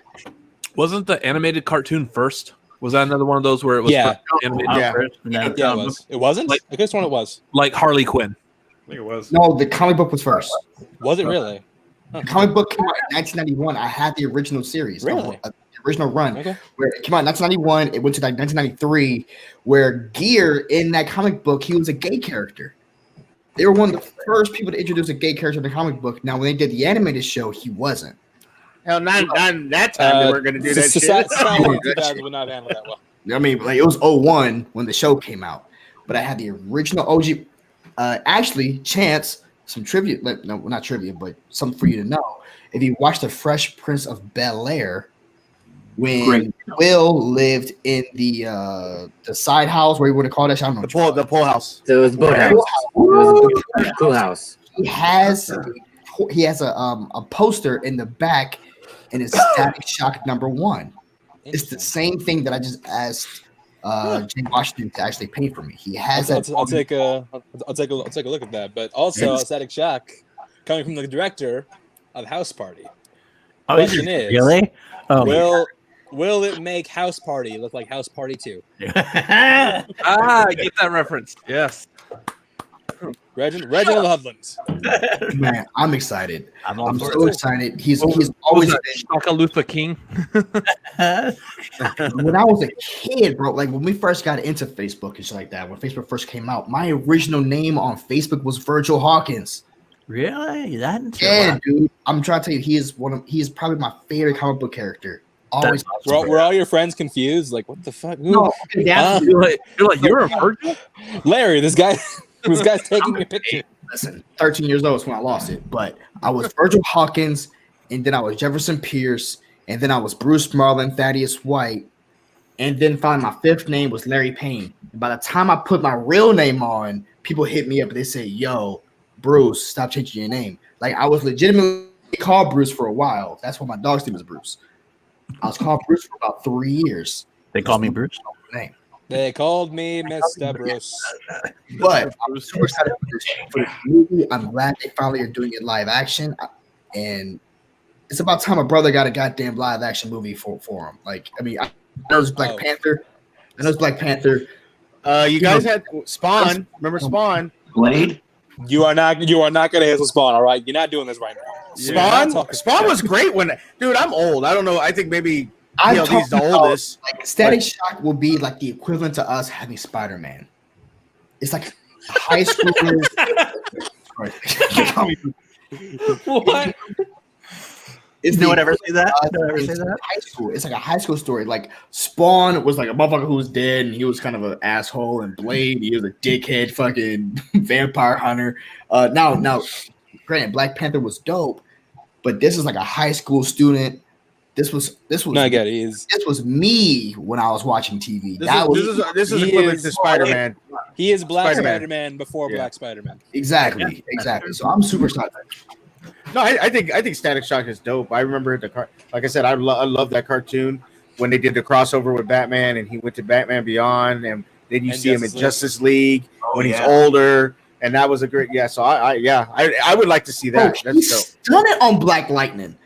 Like Black Lightning came in like, I'm gonna teach you how it's done, son. But he will be stunting on Black Lightning. He's also he is in Young Justice season 2 and 3. 2 and 3. Yeah. He wears like a short shirt.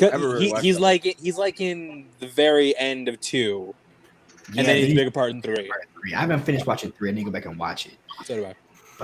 But I loved even with the Lil Romeo song. He made Lil Romeo pop. Oh God, Lil Romeo. Romeo is the Proud Family made Lil Romeo pop. Let's not get that twisted, all right? Was that Romeo? Was that Romeo? Not the theme song, but he was on one of the episodes. Oh, okay, no, I'm saying the Static Shock theme song was Lil Romeo. That it was. Superhero Static. They sprung. They got Destiny's Child for the theme song for that show. Bro, that show was dope, man. That show was dope. That show was the shit. It's still funny. I watched the whole thing on Disney Plus. I'm just mad no one talks about it so far. Y'all talk about everything else. I'm over here. As soon on Saturday when Larry was the first person that I thought of when that dropped, I'm like, oh shit, Larry's gonna that. I was because Larry is the only one that I know that loves it so much. I'm like, oh, this is straight for Larry. Just Jaden Smith, stay far away from this project. Oh god. Listen, it's done. If Jaden Smith gets it, I'm over it. Before you cash it. Well, who would you? I can see Larry. Shit, Jaden Smith. Who would you cast? He's gonna cast Jimmy Fox. Fuck that. The problem with that though is you already got Will Smith in the DC movies. Oh shit! So you know he's got that pull. But he did not come back. Oh god! What he what was if just like? What if he's like? I'll come back for Suicide Squad 3. Only if you make Jaden Static Shock. Oh Jesus! You know they will. Don't do it to me, please. This is the one thing not to do. They're about to cry. You can say whatever you want to me about anything. Don't do this to me. We're gonna really flip it on its head. We're gonna make Static Shock whites and Richie black. I'm better with that. If you cast Brandon Buckingham as Static Shock, I'm cooler with that than Jaden Smith. Tom Holland, the Static Shock. That's perfectly fine. No, they're gonna go out. Chance, they're gonna go all out. It's gonna be a white character, but he was adopted by a black family. So that's fine with me too. He goes square in a dashiki. He just doesn't want Jaden. He just doesn't want Jaden. Use the storm from Fan 4 stick out of this. I'll be, if you found a white kid in Jaden Smith, I still might be upset. I'm not gonna lie to you. that movie, that Karate Kid movie he did really pisses me off, man. I hate that because he's not learning karate first. But not only that, it just pisses me off. I get so angry when I see like clips of that movie. I'm like, why did you guys do that? Code on, code off, code on. Jaden is kind of Jaden's good, and then I was like, wait, no, it's Jaden. This is not gonna be good. It all went downhill really quickly. Let's bring it back real quick. There he is. That's Val Kilmer from The Snowman. AKA that's Lava Lamp Val Kilmer. Yeah, he's looking kind of rough. Wow, he looks like a snowman that melted. Well, I wonder if he's going to be in Maverick. He is going to be in Maverick. He is in Maverick. No, he is in Maverick. I just don't know what he's doing. Hopefully, he's not flying a fucking plane. They did not bring Tom Skerritt back, which is let's say Mark Ellis in 35. Who's Tom Skerritt? Yeah, he was Viper. Viper. Like Iceman. It's weird. I run a movie trivia podcast. I don't know anything about movies, so the one who's not Michael Ironside. Bro, don't be mad. I run a whole Schmodown show, and I don't watch the Schmodown, so don't be mad. I love Michael Ironside in the original Top Gun. He's my favorite part of the original Top Gun, I think. I love Michael. How dare you? No. Look at Eric's comment. Look at Eric's comment. Look at what Nerd Chronic is saying on this.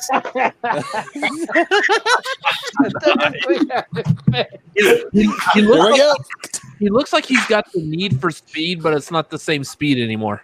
That's about it. He never had Need for Speed. First off, here's the metric of CGIing things out in 2017. Top tier: Army Hammer's balls and Call Me by Your Name.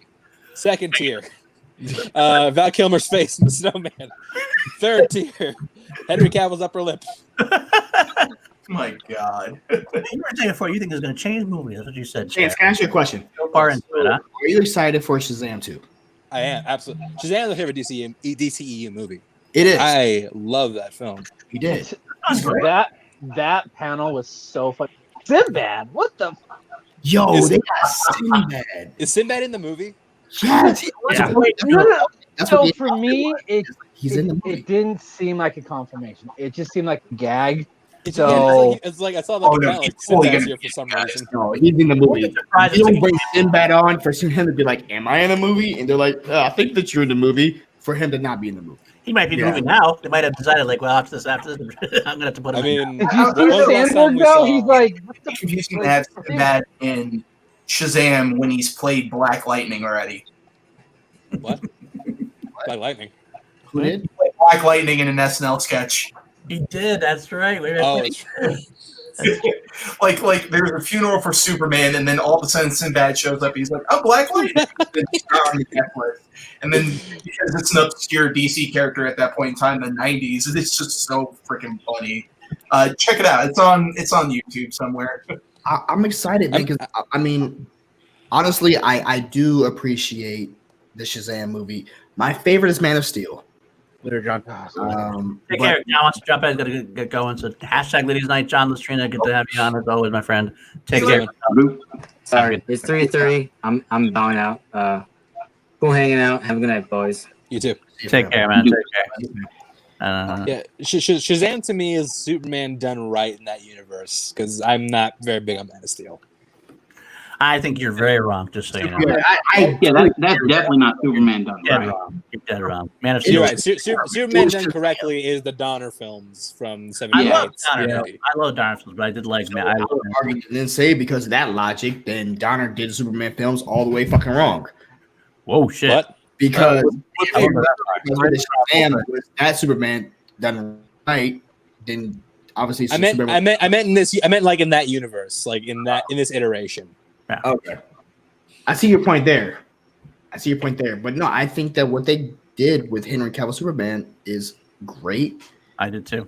I mean, obviously, there's flaws with the movie. I think it's day one on the job. Like I love the way he destroyed a small town and half a city. So day one on the job. Literally day one on the job. What would you expect? What would you expect?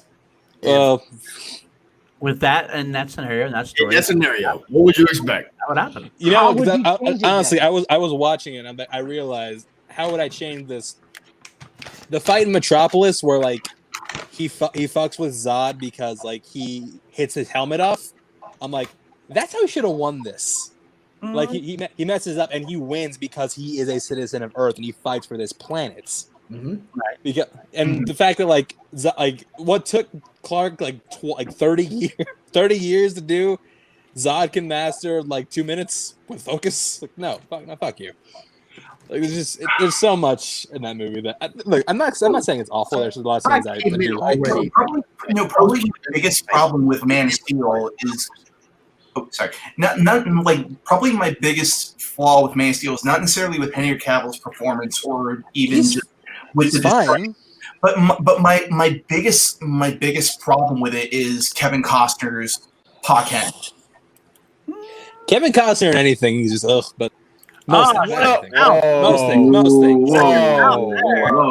Yeah. Have you seen Tin Cup? I'm gonna fight you next. Great movie.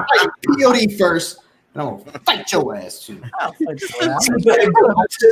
See, I can't talk too much shit to Chance because he's a Steelers fan and I love the Steelers, so I gotta love Chance. I got a proposition for you. How about you and I beat the shit out of PLD and then we fight each other? Whoa. I don't need help. I'll beat the shit out of you, and then can I buy the pay-per-view for that? I think we're just gonna go all the big three-way. But yeah, like I was gonna sit here and eat my M&Ms. But yeah, no, I think Cavill's fine. I just think he's not.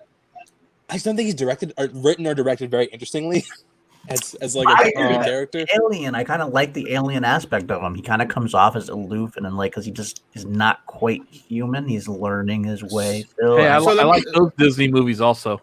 So let me ask you a question because I am not a like. Have you seen Waterworld? I have. I saw him play one of the most unlikable protagonists in films. Let me ask you a question. I'm a very big comic book fan, but like movies have not been my strong point. So what was wrong with Superman Returns that nobody liked it? Here's the funny thing. Nothing. I think that Superman Returns. I think Superman Returns has the opposite problems of Man of Steel. Whereas in Man of Steel, I wanted him to punch less and save more people. Here, I need to give him someone to punch. So Yeah, here's he a classic doesn't fight in example. the movie. But here's the thing: Superman Has a classic example of I don't know what the fuck I want. Hold on. One at a time. Okay. Go Ghost. Go Ghost. See, the thing is with Superman Returns, I think Superman Returns has a really strong first act, but with the concept, Bryan Singer just didn't have anything new or interesting to say whatsoever, and he basically just did a 2.5 hour student film of Superman. That's my ultimate problem with It was a it. tribute film, That movie did not need to be 2.5 hours long. No.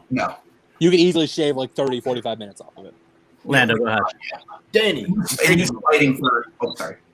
I'm talking to Danny real quick in the chat. He says, "Why somebody drinking? I've been drinking, motherfucker." Like, I could drink. I drank a lot last. I drank a lot last night. I think with Chance, it's like you're obviously suffering from. I don't know the fuck I want syndrome. It's like what am I suffering from? I don't know. I don't know what the fuck I want syndrome. You heard of it? Yeah, I've heard of it. It's like I don't know. The thing. Like it's not. I don't know what I want. I want a coherent, like, well-written film, which is not what Man of Steel is. Superman Returns to me was not well written. No, it's not. No. Kevin Spacey as I know it's a bad thing to say. I'm sorry for saying it, guys. Please, I apologize.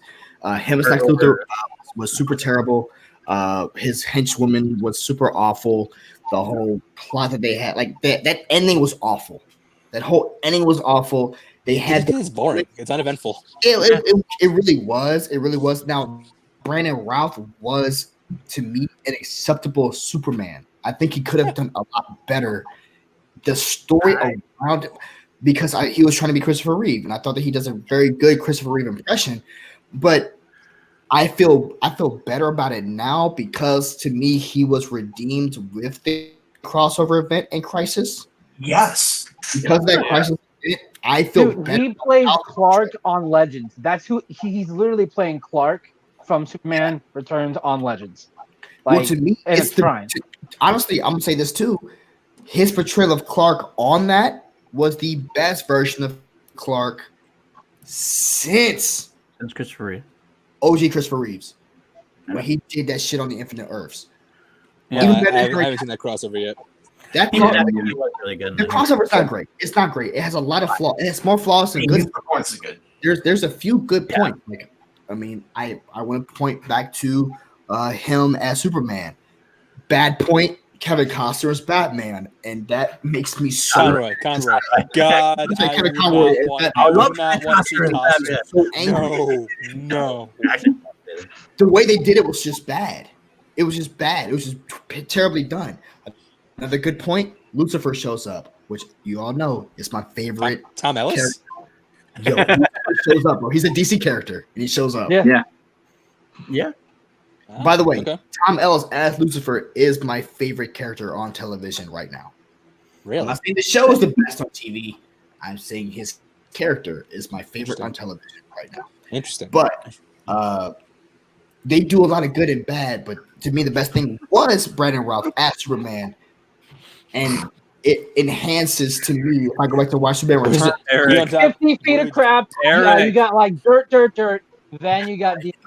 Why don't you guys like Dean Cain? Because he's an asshole. That's why. I deal with assholes all the time, so it'll bug me. But I don't know. Welling was better at that shit than Dean Cain was. The problem with Dean Cain is he had no difference between him as Clark and him as Superman. All he did was take off his glasses, which I'm not going to do because I would reveal I'm Superman to all of y'all on the stream. I would reveal I'm Alex Damon. This is take brass to brass tacks. Talk about Tom Welling was better than Dean Cain. Tom Welling was one of the best Supermans since Christopher Reeve. Yeah, that's facts. Even though he wasn't really Superman. I love that show. That show, like I have watched through that show at least 3 or 4 times. I love Smallville. Was better than Michael Rosenbaum. Outside of Lex Luthor. Outside of cartoon, Michael Rosenbaum is the best Lex Luthor that has ever been outside of who? Of animated. Okay. Okay. I'm about to say, I don't care who you say, Brown wins because he's beat every motherfucker on the movie. I love Gene Hackman though. I love Gene Hackman. Can't fault Gene Hackman. Hackman's good, but he gets worse with every film. It's so funny to watch those outtakes because he's such a goof, and then they say, "But he's action, and he gets super serious. It's so great to see those outtakes. Gene Hackman. Must have left for the next I one. appreciate She's Gene like Hackman. watching Smallville, and she's like lusting after Michael Rosenbaum right now as Lex. Just so you know, so she must have left the chat for the Who night. is? Kelsey's watching Smallville. I'm saying, Yeah. oh my God, Lex Luthor. Oh my God, Michael Rosenbaum. It's all up on that red kryptonite Clark also. That's true. Somebody tell Danny in the chat that I've been sitting here cranking through like a couple of cans already. I've just ate so much ribs and fries. I can, yeah, I can't There's drink no way because I drank a whole bottle of Patron last night. First of so all, Danny, I'm Danny, recovering. you've been Yeah, with me since December. You know that my liver is already deteriorating. Say it again. Say it again. Deteriorating. Deteriorating. Hey, Larry drinking. Is Larry drinking? I've been No, drinking. he is not. So, you already know this, Danny. So don't fucking play with me. I will say that Bruce. There is no Bruce Campbell in that. I refuse to believe that exists. Bruce Campbell had too much self-respect to do that movie. Dude, I think I just ordered like probably the best like Bruce Campbell Ash Evil Dead figure today, and I'm so happy. I can't wait for it to get here. Which bro, one? I forgot that he did a Schmodown one time. Well, not Schmodown, but he Oh, did. Yeah, he commentated. Yeah, I forgot. I've talked to him at like one of these like Wizard World events, like just casually, not like standing in line waiting to meet him, and he's a great guy. And he was simultaneously the best and worst Schmodown commentator of all time. He gave away the answer, didn't he? Going back to Gene. Yeah, he did several times. Yeah. Gene Hackman is like the Adam West of Lex Luthor. Yeah. Kinda, yeah. I think that's a little too far. I get what you're saying. That's a little too far for me. It was a very campy version of Lex Luthor. It was campy. I didn't know it was like as campy As it went on, like he's really campy in 4, but like Yeah. the first one he's actually pretty serious. Yeah, exactly. But yeah, part 4 is definitely same. Part 4, that whole movie is a cartoon, and it's a trash. It's a horrible cartoon. I was very messed up. wait, The part 4 is the nuclear guy, right? Nuclear Man. I Yeah. love that movie when I was a kid. I love that movie. I've seen that one. really Rest messed in me peace. so well. I'm not gonna lie to you because when I watched the anime series, I mean, you know the bald-headed Lex Luthor that they had, like Justice League anime series, had the bald-headed dude. The Black Lex, yes. I thought he was black. Okay, take it, bro. I was about to say I thought he was a brother. I was like, no. In the Why is he- about the 90s animated. Yeah, Clancy Brown. Yeah, because of Clancy's Brown's voice and I guess the combination of the voice and the swagger of the animation. Yeah, I mean I could see that. Yeah, like I thought Clancy Brown was black when I thought Lex was a black dude, son, and then they're like, "Oh, we're gonna cast fucking Jesse Wackensberg as a fucking Lex Luthor." I'm just like, So he actually came in to audition for Jimmy Olsen, and then Snyder changed his mind during the audition. It was supposed to be Bryan Cranston, by the way. Like that's who Snyder. That's the dumbest thing I ever heard in my life. the beginning of the movie. I would have. I don't know. Yeah. At that point in time, it seems so obvious, but I don't know if I would want Brian. I mean, Brian, the obvious choice is the correct one. That's why John Krasinski is cast as Mr. Fantastic. He better be. Oh. Yeah. Ooh. Man, He'd be a great. Wait, are we talking Giancarlo Esposito or Giancarlo Stanton? Stanton. Oh, shut up. Poor Ben David right there. Poor Ben David. I'm gonna do it every time. I'm gonna do it every time. all in all, It's because- fandom. In my It's so weird because his name, like he changed his name to that. It was Mike Stanton. It's so weird how he changed his name to that. Like I'm like, why would you go from Mike to Giancarlo? Giancarlo? He's a big Breaking Bad fan. I don't know. It sounds sexier. I know what I'm saying. Mike. It does Oh, sound sexier. he definitely breaks things. Are you His Mike? body's fragile as fuck. Giancarlo. I mean, if Isn't I it can crazy wrap how up, Giancarlo keeps popping up on shows? Everywhere you go. The Boys, The Mandalorian. You need a villain. I love Find him. Giancarlo Esposito. I love it. Exactly. Ooh, The Boys. I'm excited for season 2 on that. Yeah. I love the boy. Good. Yeah, I can't wait. to wrap up fandom, since we're still on it, I just want to say that I personally thought that shout out to DC.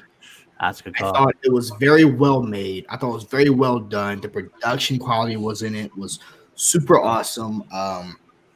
Better than Comic Con at home. I mean, it really was kind of fun. I'm glad they did it because I didn't have to worry. And here's my biggest issue I was able to get a lot of shit from Comic-Con from leaked videos from cameras, and it doesn't look good at all. Right. I got a chance to see everything in the way it was supposed to be meant to see. I was able to watch it along with a bunch of my friends. I was able to just kind of get a glimpse into it. Of course, there was fan questions, and I thought the fan questions were a little bit too long, but I know why they did it that way to interact and stuff like that. But overall, as far as obviously, it was all pre-recorded, and they put on just a fucking 12-hour video. I know that's what they did. It's a 12-hour video they put on. I thought it was very well made. I commend DC for doing that because they're the first ones to come out the gate with this kind of stuff. So I'm really, really waiting to see what everyone else does. Well, no one else is really in a position to do this. Like Marvel had their big slate at Comic-Con last year, so there's nothing that they can do that would really like get this kind of buzz. They did a couple of years ago. It was when they did that one-off event when they introduced the slate of movies that ended. I mean, yeah. Yes, but like but Marvel's right like now, as of right now, they can't do anything. Yeah, Marvel's basically starting over again. Like they're not starting over, but they have to build, from the ground up. And they already had their like giant slate reveal, so like nothing they can do now would do it well. Would like be exciting enough. They could do Star Wars celebrations. Yeah, maybe Star Wars. D23. D23 if it doesn't happen next year, which God I hope it does. I think wasn't enough for Star Wars. You could have Mandalorian too. Wasn't D23? Isn't D23 supposed to be like later this year? No, it's every 2 years. They had it last year, so they had it last year. Okay. So you do Mandalorian. You could talk about the next trilogy. You could talk about Feige's movie. You could talk about Watiti's movie. You could have a whole segment of everything. I think and do well with it. Talk about the I was supposed to do celebration this year, but I think they need to chill on Star Wars. Not chill on Star Wars. I think they need to regroup before they have. They have. I don't think they have. They have regrouped. No, they have regrouped. I'm telling you. Yeah. I think as far as TV, but not as movies. They're not doing movies for 4 or 5 years. Sure. And I'm all for it. They have Kevin Feige's involved. They actually have the setup now. Favreau and Filoni. That's all. You just need those two because what they've done with Mando is. No, you know what, guys? We're ignoring the franchise of our era, Avatar. We got 75 movies in that franchise coming out. At least. We were just talking about that, PLD, about like how like everyone. No, James Cameron seems to be the only one magically excited for these sequels. That's true. Tell me that's not the franchise of my era. Please. It is. Tell me that's not. James Cameron's going to make it the franchise of our era. Whether you like it or not. Shazam. I'm not Shazam. Aquaman. They did talk about Aquaman. Where the fuck was Momoa? I don't know. But working on Dune? I don't know. That panel was the most disappointing out of all the panels because it was just James Wan and Patrick Wilson going back and forth, and it's like you told us nothing about the sequel. Well, yeah, I mean, but at the same time, they have more serious. They have time to work. They have time to work it out because it's not coming out to 2022. Yeah, 2022. 2 years. I think they can hold off a little bit. Oh, Shazam's coming out 2022. No, so I had no argument. Never mind. Forget what I said. Fuck you, James Wan. I think that my biggest disappointment was, even though I was excited that their untitled, unannounced thing was the Static Shock, I guess is what they were going for with it. I think my biggest disappointment was the lack of a Man of Steel 2. I think we were kind of all hoping for that. Okay, look, it's not happening. People who want Man of Steel 2, how many years can you be disappointed? Because it's been. Don't tell me anything about that. When Chance, you can say the same thing about getting the Snyder Cut, by the way. Like, got it. Yeah, 12 years in the making, and I'm still excited for it. So I'm just saying, I think we kind of missed the boat on Man of Steel 2. What's the chance? Did you not see the way he was answering those questions? He will still fuck you up, Chance. Don't fuck with Henry Cavill. I'm sure Henry Cavill. Look, Henry Cavill is a sexy human being. Absolutely. But he's working on his Witcher show on Netflix, so he doesn't have time. Chance that maybe not Man of Steel necessarily. What's the chance Justice League, the Snyder Cut does really well, which it probably will. Either not that great. I think it's Snyder Cut to continue something in his vein, like maybe even on HBO Max. Maybe. No, I don't think they'd have a property that big on a streaming service. If they're going to do anything else, it could be a movie. Okay. Do you think he has a shot at the movie? Or does he want to be in the movie in that realm? Yeah, I mean, I'm sure you'd do it. I'm just not sure that we'd be afraid to pull the trigger on it. What about Cyborg? What about a Cyborg movie? Why would anyone want to see a Cyborg movie? Paris is gonna come and kick your ass. Yeah, There's so much drama. There's so much drama going on with that right now with Ray Fisher and everything. I don't know. Look, I mean, I'm down to see Cyborg in like a team movie, but by himself, no one wants that. No one wants to see that brother by himself. What if Henry Cavill builds you a piece at the very specific request, but whatever. That was the hot video where Henry Cavill was like shirtless building a PC and like. Oh, that's right. That's right. Okay. Look, if he wants to come over and build me a PC topless, I'm not going to tell him no. If that happens and you don't call in Draco, he's going to kick your ass. Very mad. And I think if he came to your house, he would have to take off his shirt because it's so fucking hot where you live. That is true. Like, he would have to take. He's like, hot as fuck. Kill the AC. Oh, sorry, Henry. So I'm out of my drink. So. Oh, come on, Larry. Come on, Larry. I was out of mine. I just went real quick and got more. All right. Put me in the fucking waiting room. I'll go grab my other one. I love you, Larry. Don't get out of my chair and leave an empty chair and my cat sitting here on the bed while I went to go get another. I mean, it's possible. And the cat was way better conversationalist. So wow. She is. I take back my nickname for you, Morris. Or whatever. Everyone on the stream, which Avatar are you most excited for? I'm most excited for Avatar 12. Or 12. I didn't even like the original Avatar. 69. 69. There you go. Nice. Nice. 7's always a lucky number. I'll go 7. Avatar 7? I'll try 7. Avatar 7. That's right.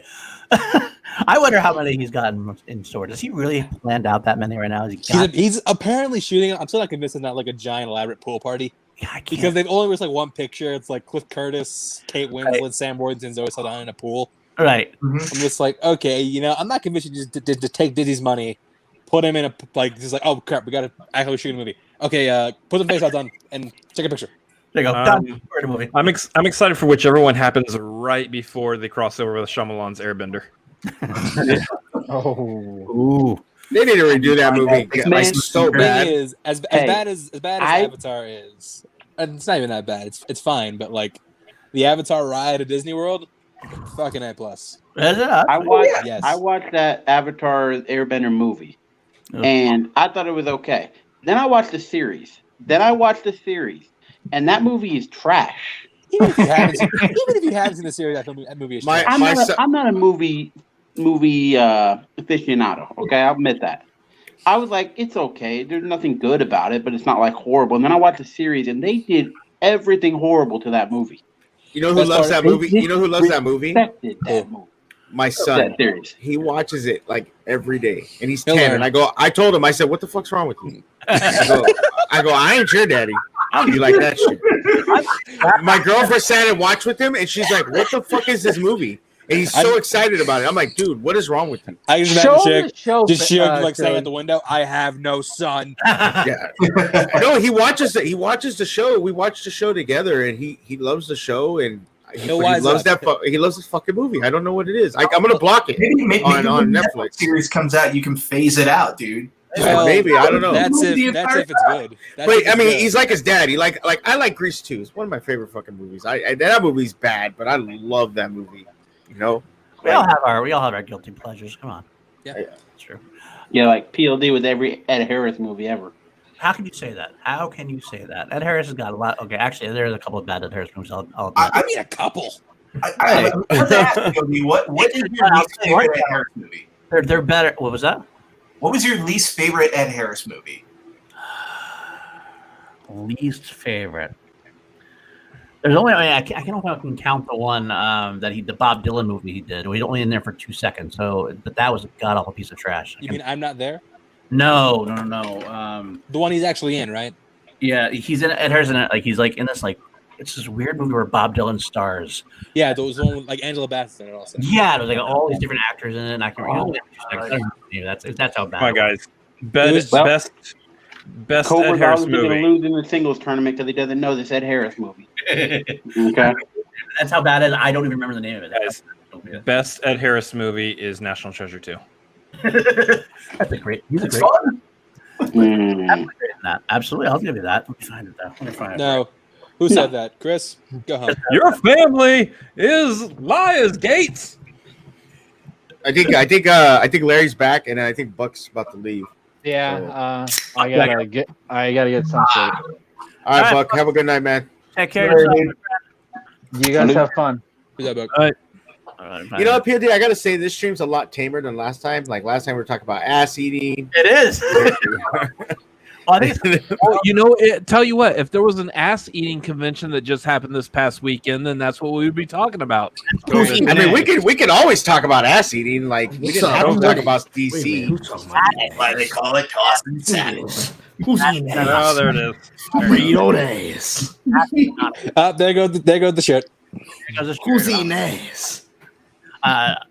That's kind of bad to say with all the guys on the screen. It just seems that's not good. I don't like it. This is a bad look for you, buddy. Who? You. What's up? I don't watch you eat my ass, Larry. I really don't. Huh? I really don't watch you eat my ass, Larry. I really don't. So I'll no, eat all Larry. the I ass. said no. I'm here to eat all the ass. Not again, Larry. Not again. Huh? You know what I was happy about though from this last weekend's pay-per-view. I know Schmodown. We talk about it every That freaking day. I won the title. No, I was happy you won the title, but Y'all asked me that Ben to keep sucks. drinking. No. And when I'm like, I'm back to keep drinking, y'all get mad. Y'all some sissy we're not bad. No, keep Larry, drinking. keep drinking. We're good. Y'all some No, but sissy bona fide suckers. they asked a blood sport question. That's what I was happy about. They asked you a blood I'm not sport here for question. you guys, That's what I was happy about.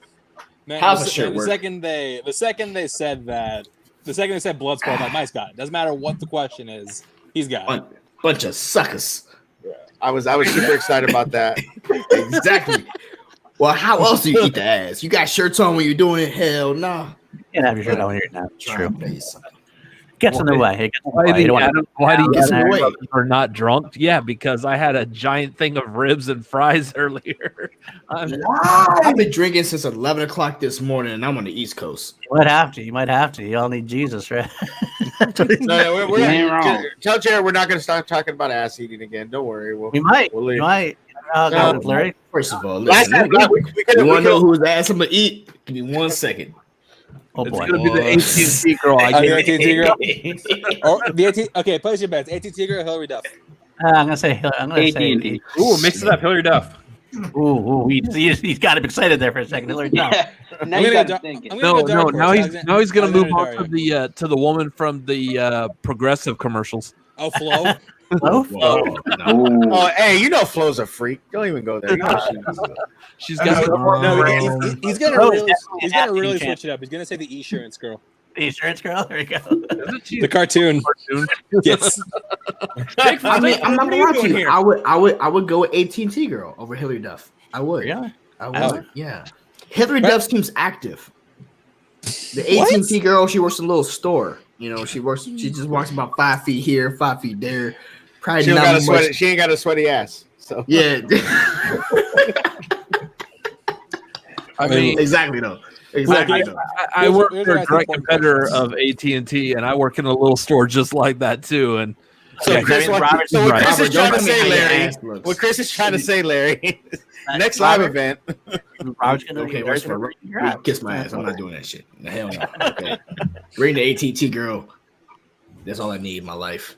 But Hillary Duff's a close second. Okay, have y'all not seen Hillary Duff? Give me 1 second. Yeah. I'm gonna show you how thick she I mean, is. I watch your fucking like show. Lizzie Like, McGuire. We've all seen Hillary Duff. Recently? Yeah. Thick. Has she been in something recently? She's She's almost on- back in her show. she's on- My dreams. She's on a show right now. Larry's too. mind. My dreams, This cuz. show got canceled. Did he get canceled? Yeah. They pulled that. Yeah. Oh, that's Look. I get it. Yeah, I'll put you up. Hold on. Yeah, she looks great. Wait, put it back up. Y'all got Sheesh. All right, put it back up. What back out? Huh? Put it back up. I got Find you new sold. pictures. Put it Oh back up. shit. Oh I'm trying shit. to, like, Okay, I keep got from. you. I got you, bro. Yeah, these things, absolutely. No doubt. No doubt. No doubt, absolutely. Are we canceling? Oh, good. All right. She's stronger than fucking Suge. Yes, and that's the worst film to come out of 2019. I don't think I actually didn't see it. It's the Eating worst. ass is the next Schmodown belt. Okay. Well, Leonard's got that hands down. Eating ass is the next Schmodown belt. Is that an open division though? Bruh. Well, you already got the teams one down there. I know. I'm the synchronized. I'm the synchronized one. Dude, crush your head. The Snow Bunny Assassins coming out of retirement. I'm back in the game. I'm back in the game. Lana's calling his divorce lawyers right now. Yeah, that's what I'm saying. Where's Lindsay right now? I don't know. She's sleeping. Listen, man. Lindsay already knows. She already knows I got my top 5. She's all for it. She's like, "Yo, bring him home." I'm like, "I will." It's her top 5. But you got to work with her top 5. Who's in there? Hilary Duff. Is it her top 5 too? I think so. Henry Cavill. if it's not in her top 5, we're gonna make it. Her top It's gonna make it top 5. What you love when the bunny comes together? Huh? What was that? Oh man! Oh, so I heard someone say something, but they must have got scared. They got scared. They were like, "Oh, who brought Jerry back?" You didn't back for like an hour. I've been back for like a while. I made a couple of comments at Cobra over here, and he was. Is back. Jerry the one that doesn't like Ben Bateman? Hey, Jerry. That's the one. I got a Streamlabs the other day. It was probably me. It was Are you anyone else here excited to see Guy get smacked around by Bateman again?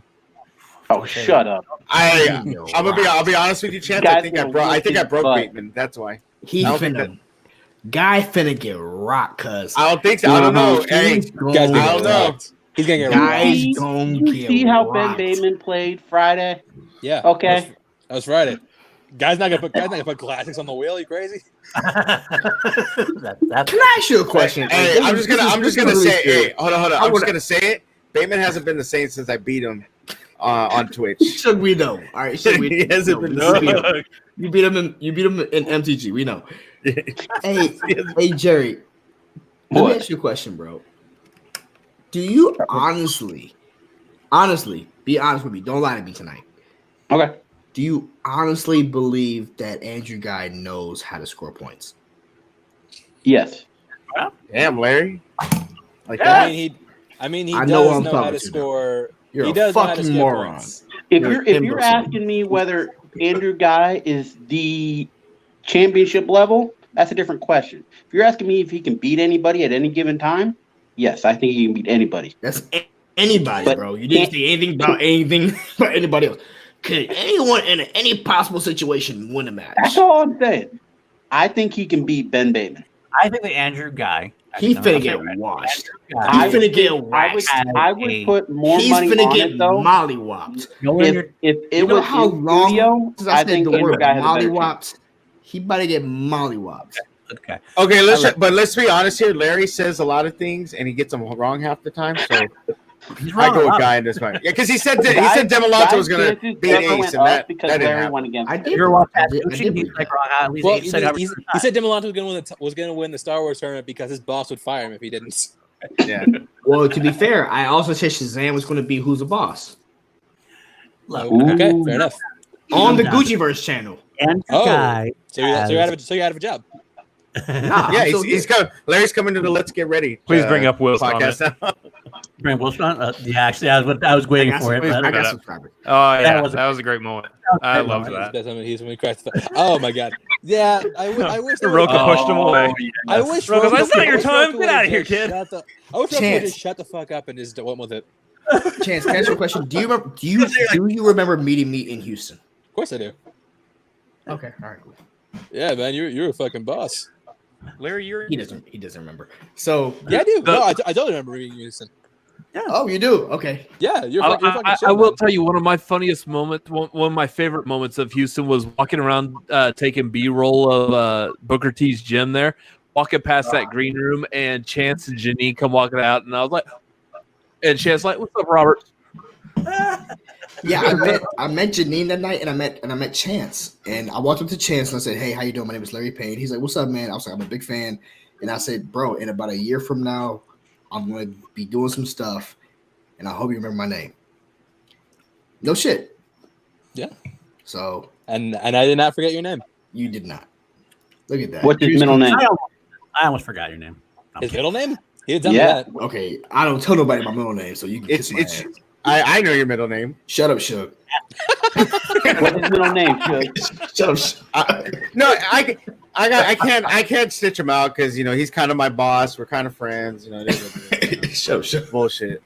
Tell me later on. Sir. No, but the first person I met in the Schmodown was PLD. He was the first one I ever met. That's right. The first one I met was Kyle Grandetti. All right. Kyle Grandetti. And if y'all don't know who Kyle is, Kyle he's Grandetti. always Watch any live event back. Yeah, he's the guy in the very front. And by the way, I did talk to him today.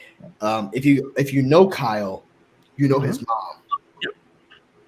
His mom go through surgery, so I did permission to ask anyone out there who is a praying type. If you do pray for Kyle's mom. She's gonna be going through surgery. It would mean a lot to him. He hit me up today. He told me what's going on. So send some love out there for them. They're super dope. His mom is amazing. I like the mom more than him, and he knows it. One of the greatest ever. So that's my only request. Sorry what's the event we were at with him? I think it was Spectacular. Yeah, Spectacular. He's went to like every event. Like right down the street from the venue. Yeah, so me and Kyle were sitting at the table outside, and he was trying to get like all the Schmodown competitors to hit the pipe with him. And I'm not much of a smoker, but I was like, dude, I'll hit that with you. You're the Joker pipe, right? I can't remember the pipe. I think so, maybe. Wow. But yeah, I took a hit with him. I was like, all right. That was Brandon Hanna. I think it was the first person I met in the Schmodown. Before everyone started hating him. Yeah, well before. I mean, before the first person we met from the Schmodown is Scott Mance. That was the weirdest.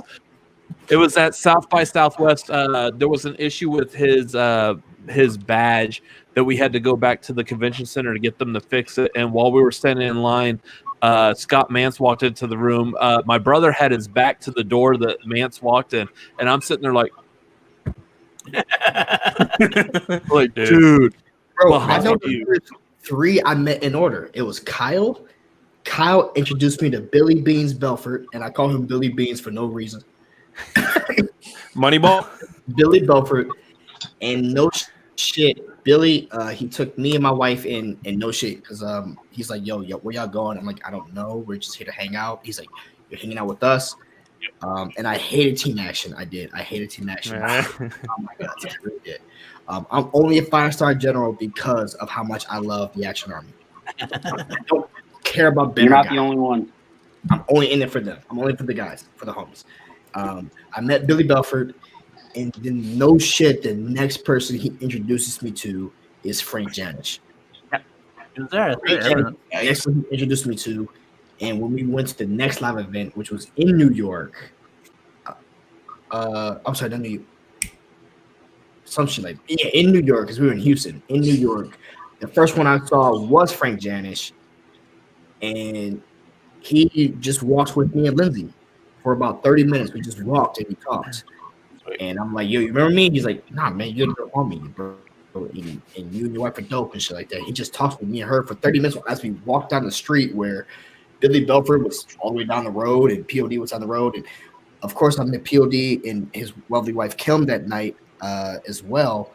We had a great time. The community is amazing. And I just wanted to say that because I wanted to say it today. I was going to tweet it out today that you guys have really saved me from a lot of terrible shit in my life, man. You guys really have, because I was going through a really tough time at work because the military fucks you up big time. And I checked myself into an outpatient facility in February.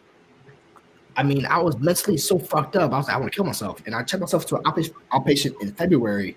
And I do this show now. I do these shows with Gucci. And I met him too. And, you know, we vibe, obviously, because he's a real ass OG like me. But really, I live every day of my life because for my friends, and my friends are everyone you see on this panel. Between Suge Knight and I talk to Suge Knight every single day, and PLD I talk to all the time, and even Jerry. I'm like, "Who's your daddy, Jerry? You know who he is. It's me." So, Chris and Gallagher and Chance, I don't talk to you that much every day, but a lot of these guys, they're so impactful, and it's been such a blessing to have met every single one of you guys in this past year. Because from now until then, I mean, I'm sure from then till now, it's been such an eye-opening experience, and it's been I'm super really grateful for this entire thing. And honestly, I don't give a fuck about the game. The game is so far down in the ladder of like where I think about you guys. It's just y'all as people. That's why I hang out with you guys at 3:30 in the fucking morning when my dog is shit in the goddamn corner of my room, which by the way, he just did. Whoop his ass. I love y'all, man. I'll tweet about that today. I just need to get that off my chest that I really do appreciate y'all, and also the fans as well that do it because I'm a fan as well. So sorry for getting on the soapbox. Sorry. Cheers to that, guys. Cheers, Larry. Is one of the best. That's one of the reasons why. I think you're cheering too. Billy was the first person I met. I met him at Orlando. I'd been already in the generals chat and talking to everybody. Billy, though, the way he interacts with people is just amazing. Oh yeah, he's so inviting, in not the nicest way at all, though. No, he's such a jerk, but you feel like he's your best friend.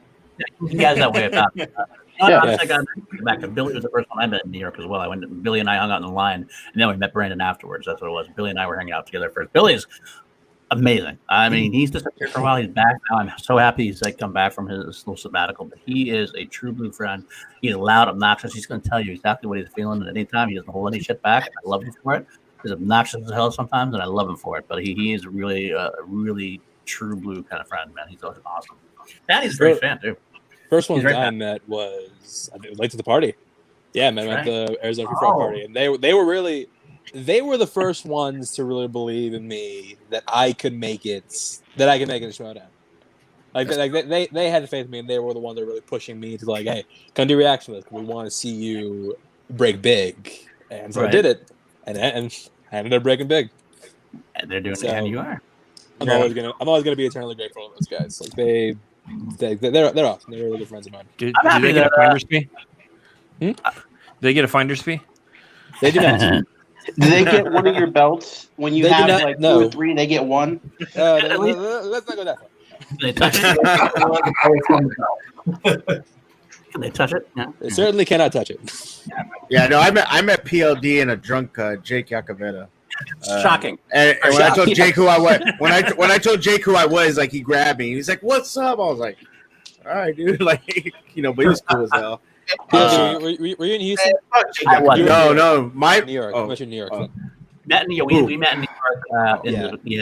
You were in Houston, though. I was in Houston. Oh yeah, I was definitely in Houston. Billy and me and everything. I was born in Houston. Yeah, you actually. How the fuck you Jake in Houston? And he swears to God that we ain't. Now, so fuck him. Fuck him. I'm glad that he got his jaw broken in when it happened. That's actually the best part of the I was gonna have a shot with Roxy. I was having a shot with Roxy. We went up to the bar to have a shot with Roxy, and that's when Jake came in all bloodied.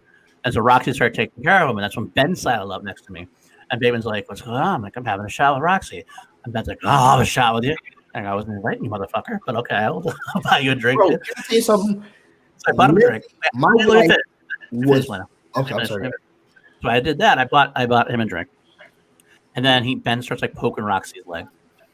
Roxy's like being like Florence Nightingale with Jake, trying to take care of him, trying to clean the blood off his jaw, and trying to make sure everything okay. He's like, "Rox, you gotta take a shot, Rox." At this point, Chance comes up behind, and Chance's like, "Oh, I'll take a shot."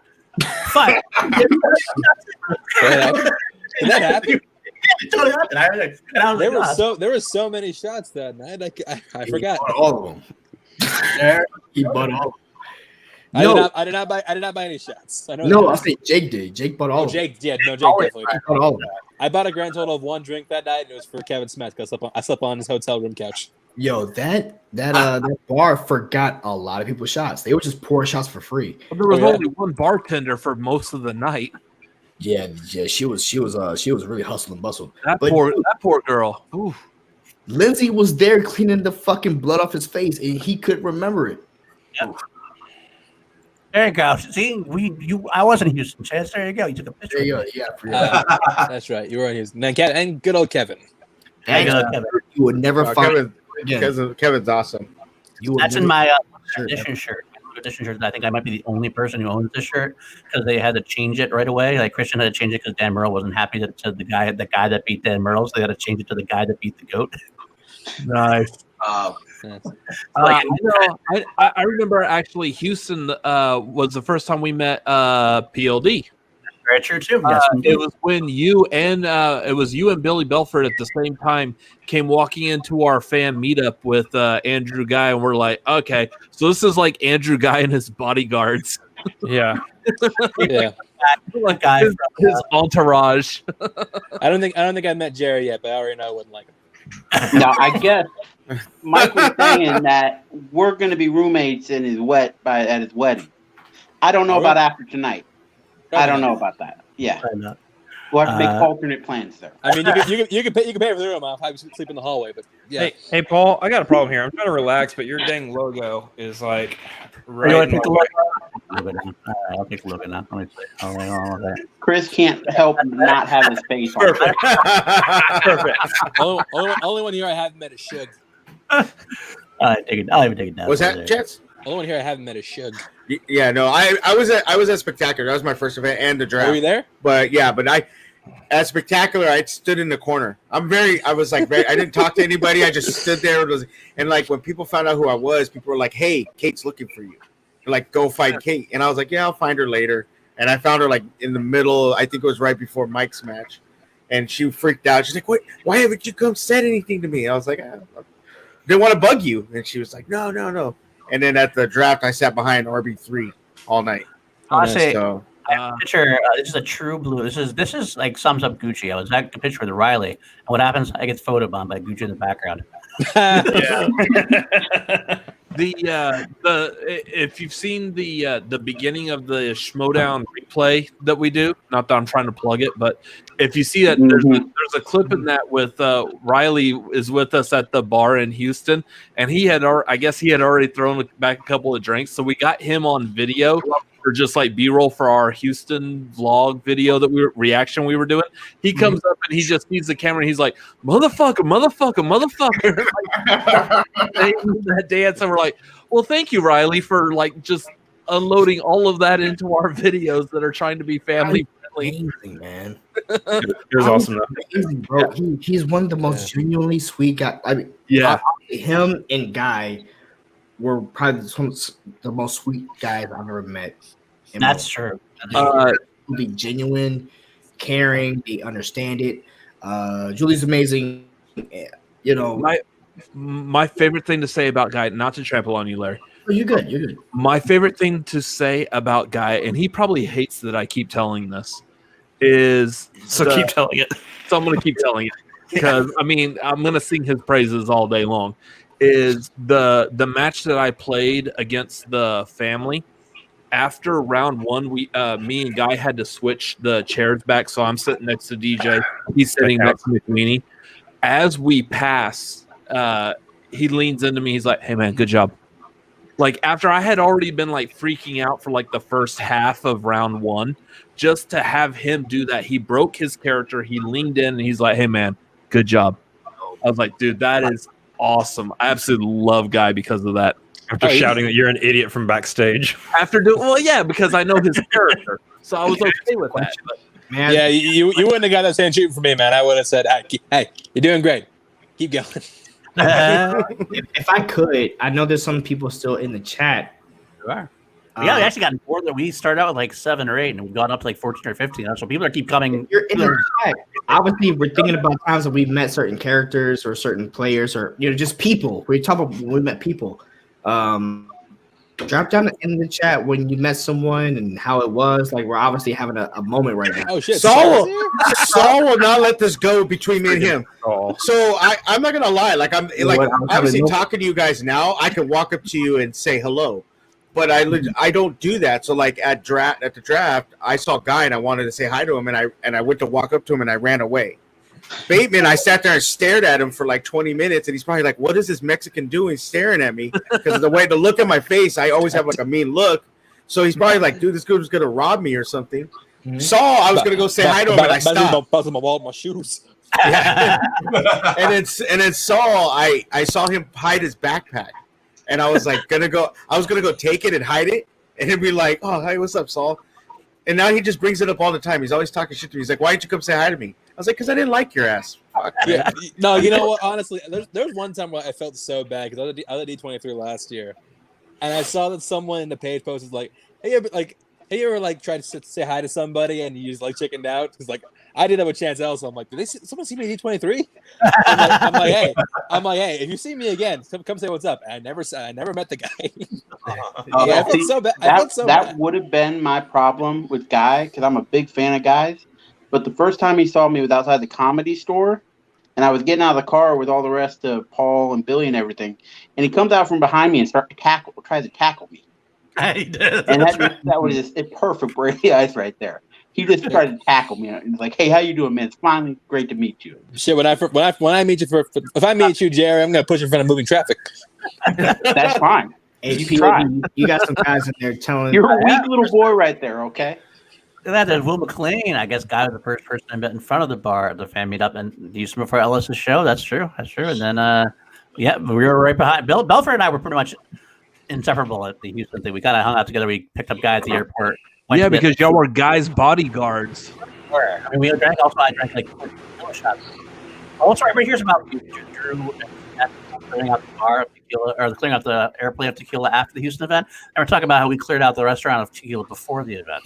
And that's how we got there. We were just it was over. The tequila. So I met Daddy Nino in Houston, and then I re-met him again because he forgot who I was in New York. And so we met in New York and we vibed, and he was like, Larry Legend, whatever. And we exchanged numbers. We hit the shit off in Atlanta. Yeah, this motherfucker texted me and was like, "Yo, do me a favor. I'm flying there right now. I have no time to get it. I need a pack of clothes." What? I need a pack of clothes. Cigarettes? The clothes cigarettes. He's like, "I need a pack of clothes." Oh, clothes. I thought he said pack of clothes. Like he needs you to dress him in like Gucci attire. That's why I heard you. On a fucking frat rookie run. He's like, "Yo, go buy me a pack of clothes real quick." I'm like, "All right." So me and Billy Beans go to the fucking gas station like half a block down the road, buy a pack of clothes, and we get back to the bar. He comes in at the bar. The bar's about to close in like 30 minutes. He's like, "Yo, where's Larry?" I'm like, "I got your clothes, bro." So I give him the clothes and whatever. And that's when he's like, "How you been?" I'm like, "I'm chilling." He's like, "Bro." That's when the Gucciverse started. I like your Feels Like Exchange podcast. I want to be on it more. And no shit, that is how the whole Gucciverse shit started. That's awesome, man. Because I remember you were pushing the Exchange podcast. You'd only had him on one time, I think, at that time. Yeah. And, it was like episode 1 or 2, whatever. It was early. Early. We had him on the first episode. He's like, "Yo, we should do more about this shit." And then that's when we exchanged numbers. And then when we did the final, we kept it pushing, and he's just like, "Bro, I want to take over your channel." And that's what he did. Like, legitimately, he's like, "I want your channel." All right, that's fine. Like, yeah. The thing is, like, we're so early and still like in the Schmodown. That's all it takes. Like, just create something. Schmodown, like Christian absolutely loves like all the fan community, the Schmodown adjacent content. Christian doesn't love it. It'll get noticed. Larry, should we tell the story about how we were going to take over? Real quick, we were. Oh, bro. Yeah. Let's tell him because I just want to point out Richard Dark Jarvis is my boy. He lives in Estonia. He's in Estonia. He's my partner on Class Action. And yes, I did get to meet him to visit New York. He went to New York I think it was like 2 weeks or 3 weeks after the event, and he was so pissed off that he missed the Schmodown event because it was happening to be. But I drove down and saw him anyway. It was a great time, and he actually bought he's not a baseball guy. He's a big African Army guy. In the and he bought a bunker. and not even thinking about it, he bought a Giancarlo Stanton jersey. So good. And it showed Babe, and Babe was like, "You motherfucker." He showed that in the bunker. It was perfect. So Suge's about to tell a story. So I want you guys to know this too. Christian Harloff never ever promoted the Finn Stock Exchange podcast. Never did. And the reason why, because I didn't know why, because one, Gucci Propaganda, and two, no, it wasn't really propaganda because we were a fan show. I'm joking. I know. Yeah, we were a fan thing, but we cussed all the goddamn time. We were cussing up a storm on that show. You need to knock that shit off. I know. Shut your fucking mouth, Robert. It was fucking awful. But we were doing really good for our channel. Like we had banger after banger after banger after banger. And we're like, bro, why is this guy not watching our show? And we were like, all right, listen, we're gonna end this shit early. Now, this was about 5-6 weeks before we actually did end it. But we're like, we're gonna end it, and I want to bring about a new show. When I was doing that, something came about. And I'm like, we're about to move in this direction. Now, Suge, you got it. Well, I mean, I know PLD knows about some of the behind the scenes that happened with our original show and everything like that. So this all happened like on a Sunday. And Monday, we were going to be doing a live show with Sean Sullivan and James White. So I'm like, all right, so we renamed our podcast and everything like that. And we do the show. Oh, no. So the Sunday, that Sunday before the Monday, we go, Justin goes, hey, let's talk to Larry. He goes, because he can help us with the show. And I said, okay. So we go in there, and Larry's like, I'm going to say this. I hope he doesn't get pissed off. He goes, man, I'm tired of this shit. I don't want to do it anymore. He goes, why don't we do this? He goes, I'm going to quit live on air. Then I'm going to have Gucci come on and say, I found replacements for with Justin, and he's going to bring me and Ferris on. So we were going to do this whole thing. And we were like, good, let's do it, dude. So like, I'm like, cool, I'll cut it off my channel and everything. That next day after the stream, I get a message from Harloff, and he's like, no, you're not changing your name. You're doing this. You're doing that. You're going this way. And I'm like, so I go to Larry, and I'm like, bro, I'm like, I don't know what to do. I was like, do we move the channel now? And he's like, don't even do it. He's like, let's just leave it as it is, dude, because now he's helping you out. He's all, just leave it. And I was like, yeah. And I felt bad because we had started setting it up. He was like, we were like, all right, yeah, we're gonna do this whole thing. So I was like, fuck, Larry. I'm like, I feel bad. He's like, don't even trip. And that's how mine and his relationship started. Like after that, because I remember messaging him, I was like, hey, bro, I just need to have a conversation with you.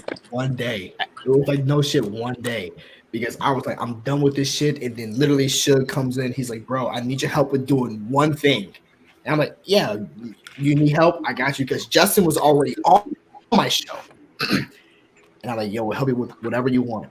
And then no shit, I was like, bro, y'all want to come up to the channel? Because I want to get rid of the Finn Stock Exchange podcast, and I would rather bring over your show. Mm-hmm. And they were like, yeah, but how would we do it? I was like, y'all will quit live on air. Nice. Have y'all come in. And then, I mean, dog, it was like the worst fucking time in that Christian found off on a goddamn show, bro. The next damn day, Christian is on air like, y'all see, let's get ready to talk Schmodown podcast. Larry's like, God damn it. I was like, no. I was like, what do we do? He's like, leave it. Got canceled by talking about the Gator. Then he got canceled real quick. I can't believe he's done that to me twice. He's done it to me twice, bro, because there was another show that I was looking at after the fact. I'm not going to say what the show was, but there was another show that came about where I was like, hey, I even told you about this. Like, yeah. I know who he's talking about. I know exactly what you're talking about right now. And, I think I like what they're doing. I'm going to talk to him. And I told Suge, I was like, Suge, how you feel about this? Because now Suge is on his own channel, doing his own thing. He's popping. He's doing his shit. But I trust Suge. That's my boy, right? And I'm like, how you think I should do it? He's like, bro, do it. I'm like, all right, cool. I'm gonna do it. No shit, the very next fucking day, man. Christian Harlow once again. By the way, if y'all haven't seen this goddamn show, fucking check the fuck out. I'm just like, man, god damn it, Christian. I'm so mad at you. There was 2 shows I was literally going to pretty much bring over to the Gucciverse because yeah, we got the 5-pointer now, and we're doing the 5-pointer shit. But Larry didn't want to do it. I don't want to do it. I don't want to do it. I don't want to do the show. I'm looking for someone to do it. I've been looking for someone to do that shit for a while. I'll do it because I like to argue, but I don't. I already got 5 shows. That's a shame, man, because you're basically like the Stephen A. Smith of Schmodown. Yeah, they are. I know. I'm the argumentative guy. No, I'm about it. I'm for it. But dude, I'm just so tired. I'm so tired, man.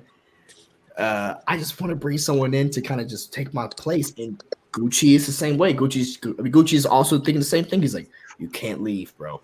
You're necessary. You're necessary. I'm like, I don't get it. I don't get it. Find someone else. I wanted Danny to do it. I wanted so many people to do it. And the other show is really good. The other show is really good. I wish I could name drop it because they deserve it. But you can say Center Fanatics. That's cool. Yeah, dude. We're here. We give you permission. We were trying to bring the Center Fanatics to the Gucciverse. We really were. Like that's how we were supposed to. Are we not sure that Christian doesn't have your phone tapped? Okay. No one wants to see that. Stop that. I don't want to see that. Scouting. Listen, I was in the background scouting, like shit with me. I'm like, what you doing? I'm looking at you right. I was scouting every single time, dog. And Suge was. I don't know. I know the story. Do I? I don't know which show you're talking about. Do I? I don't think I do.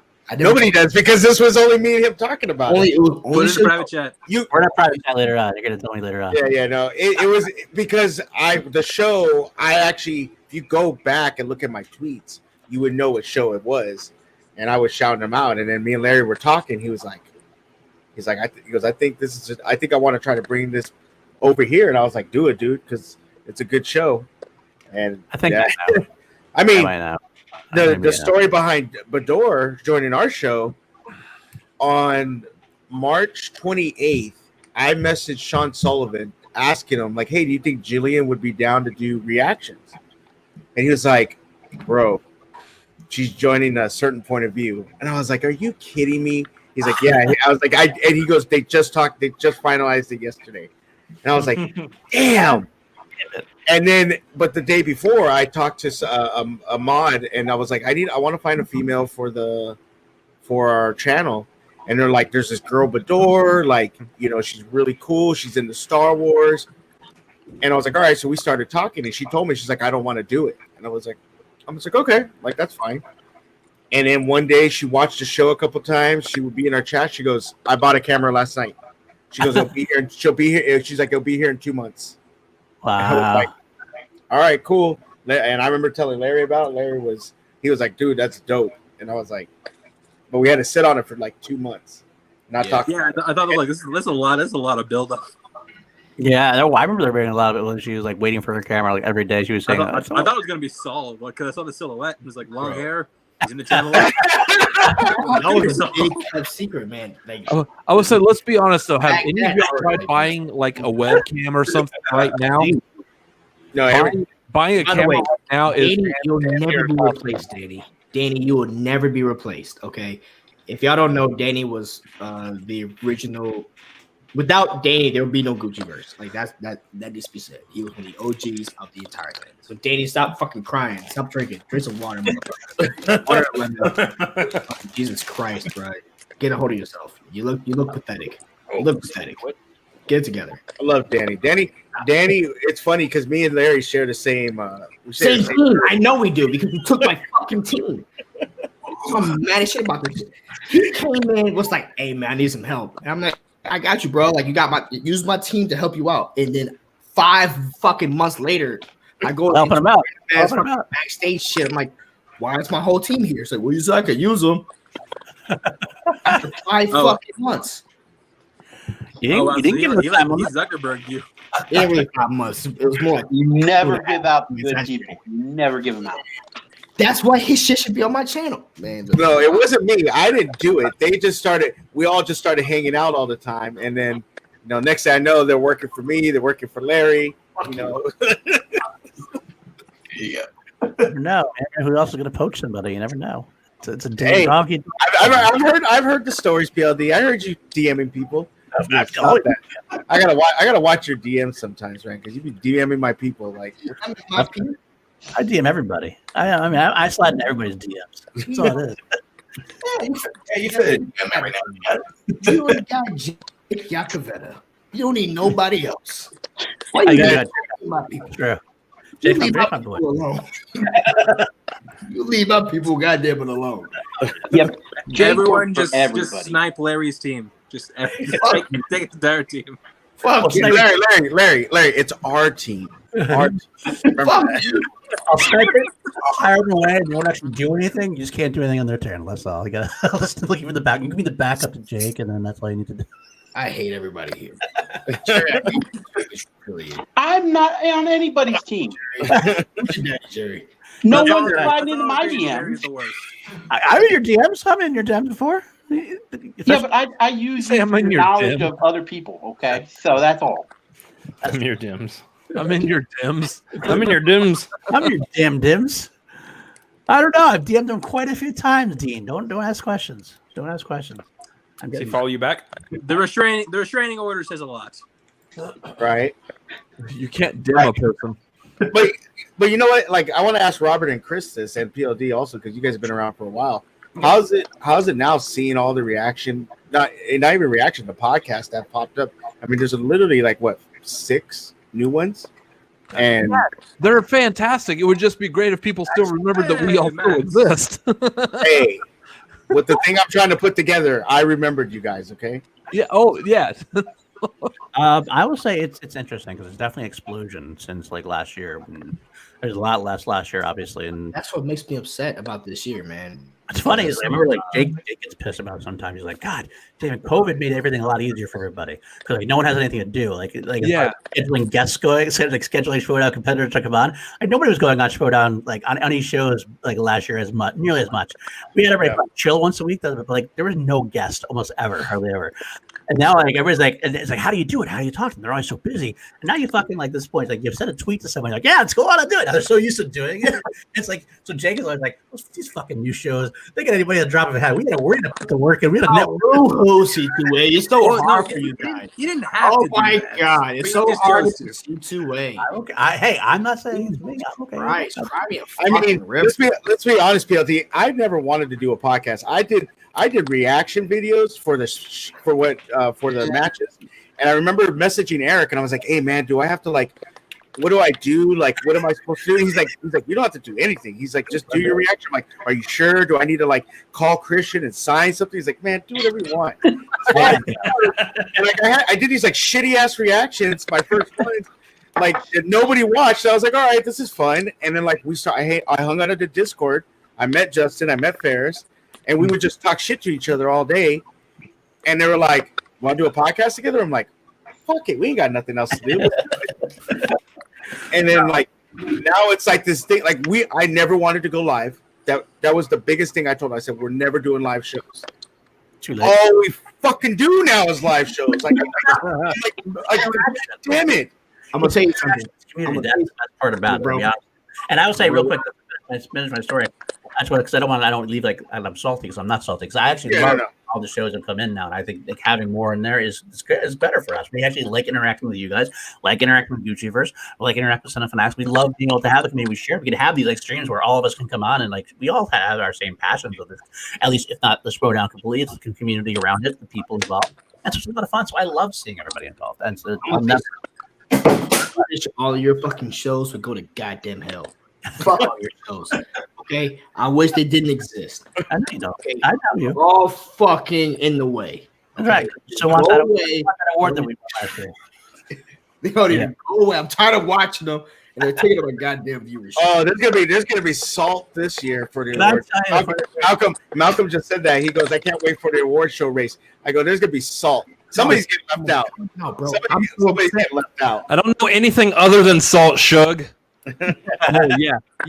Let's say straight off the bat. Let's be Straight off the 100% bat, no honest, matter okay? what, over The everything. award show thing, it's going to be whoever Christian says is in the top 5. Because 90% of the people that vote aren't going to watch the shows anyway. Yeah, I mean, It's going to be who Christian also C2A, Jerry. Here's the major number one thing. Well, yeah, now who's salty, Lando? Now who's salty? Okay, PLD, stop. Number one thing this year, Cinefanatics will be at least nominated. What the fuck, y'all? Were you not nominated last year? They were We were not. not nominated. Suckers. How does that happen? I mean, That was awful. I will admit that was awful. Before we I voted for you somewhere. Podcast, I think we were. D2A was nominated. What the fuck in the Cinefanatics square? Get the fuck out of here. Wait, who was nominated? Dedicated to art, D2A. They're not even right, drafted D2A. for it. Yeah, because to be honest with you, I am trying to throw something together with all the podcasts. So I got a group DM, and the first ones I wanted to make sure to get in there is Take 3 because they're the original ones I used to watch. Take 3 Production and at C2A and obviously Cinefanatics. So I've been talking to everybody with that, and that's, No, Huh? motherfucker. You never know, actually. Yeah, and Cinefanatics. Because last year, And Cinefanatics, huh? That's all you got to say? you didn't have a show. I feel like for the past hour we were talking about their show. No. I'm talking about when I started watching. I didn't have a show. back in the day, Lando, you didn't have a show when he started. The original, they're late to the party. That's the first one I had to watch. I'm trying to get them involved. Late to the party. They don't too short on stuff anymore, though, except for their own. No. What's Delta Dude and Taylor. JT. Yeah, they were those two, and Late to the Party were like the originators of it. Yeah, Demolanta has a great show. Wait, can we say this now? Because I know somebody wants to say this. Should we allow competitors to have shows to be No? Oh, in the nominations? That's That's a show gets taken. 2 shows get taken out by automatically with that. So that hurts some of the big contenders. That is a thing. One at a time. Here's the thing from that viewpoint.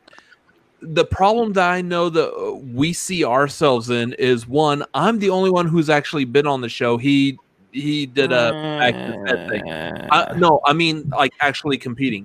And unfortunately, if you want to call that competing, sure.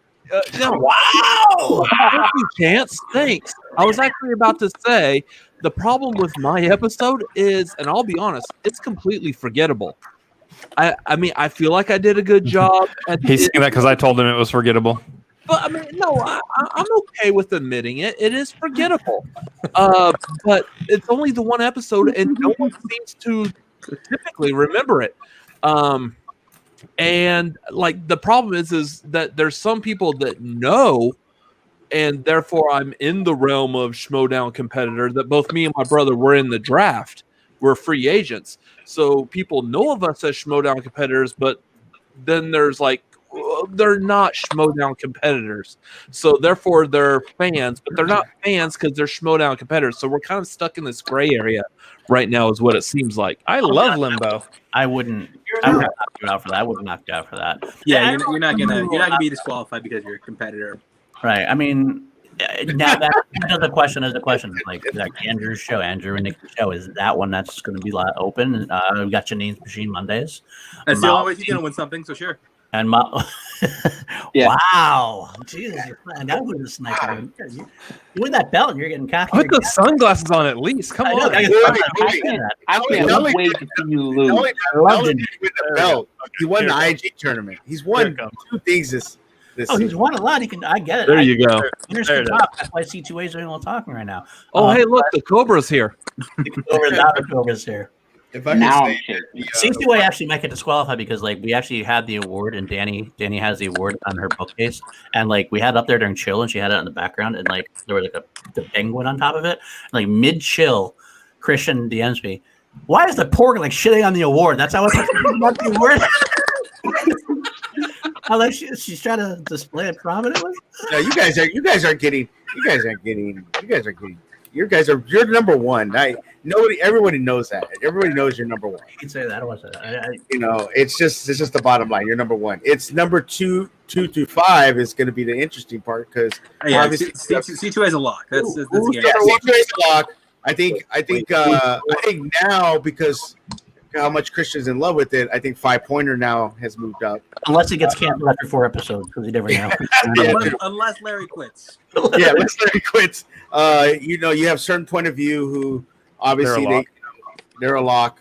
They're not a lock though if you can include you can't do it with competitors though. That's what. Yeah. A lot of people like them a lot to show.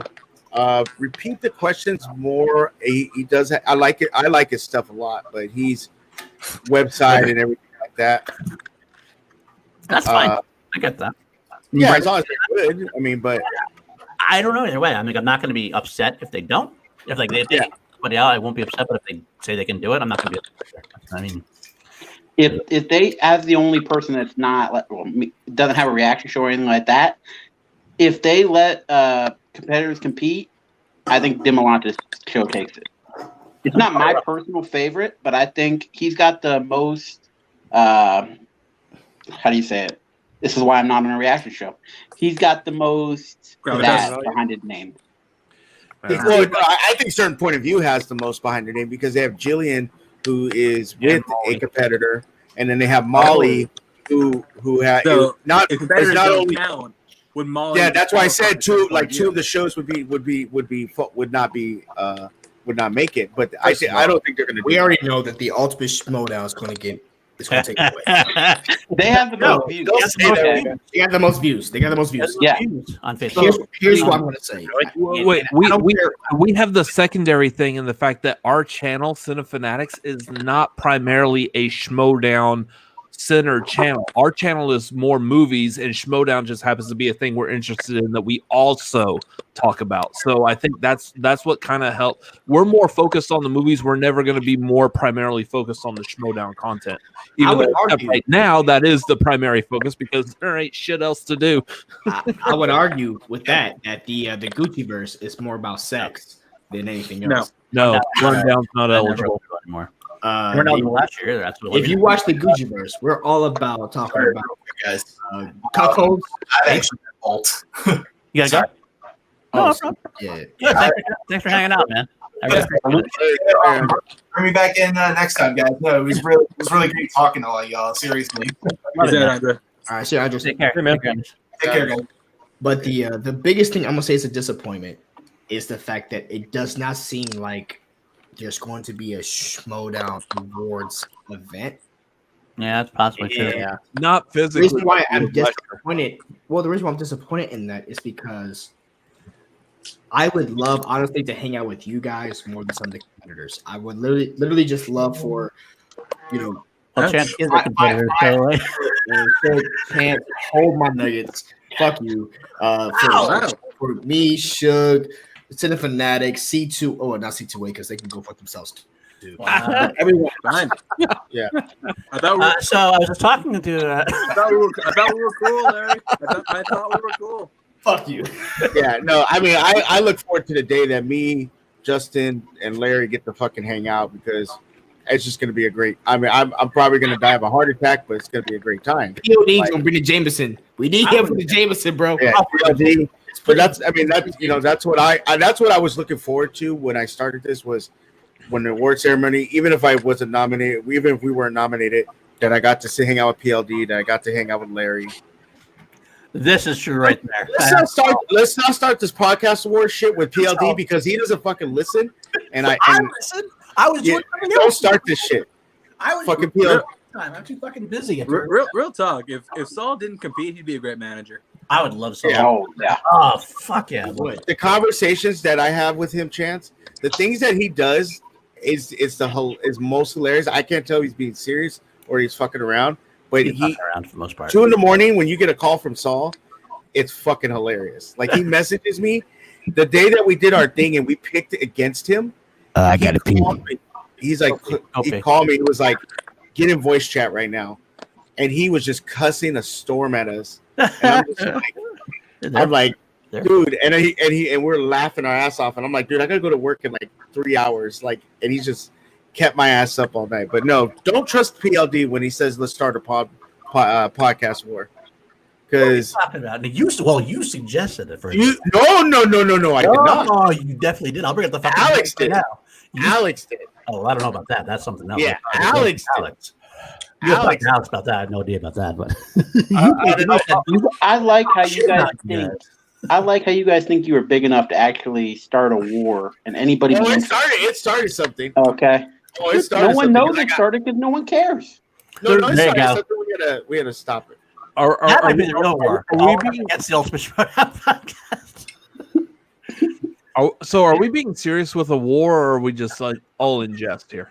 It wasn't all in jest. It was Strick was calling us out like jokingly the thing, and like it just went over raw because some people were aware of it. Because we have fucking a billion hosts situations. We all don't like read everything. That's the problem. That's the issue. Like I knew about it. I think like one person knew about it. I kind of said it in the chat, but nobody really saw it. And then like he said something on was it on Point of View, right? It was on Point of View. First of all, you were drunk too.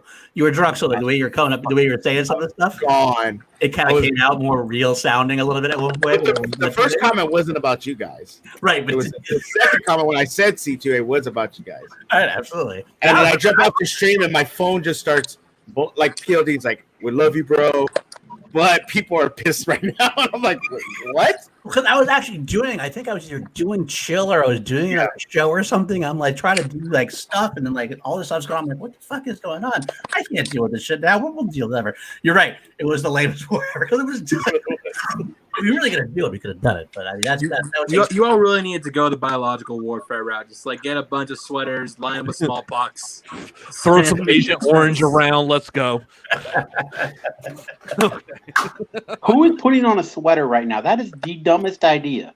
Hey, don't you live in Arizona? People who are Canadian, Jerry. Wow. True. So dumb. So big.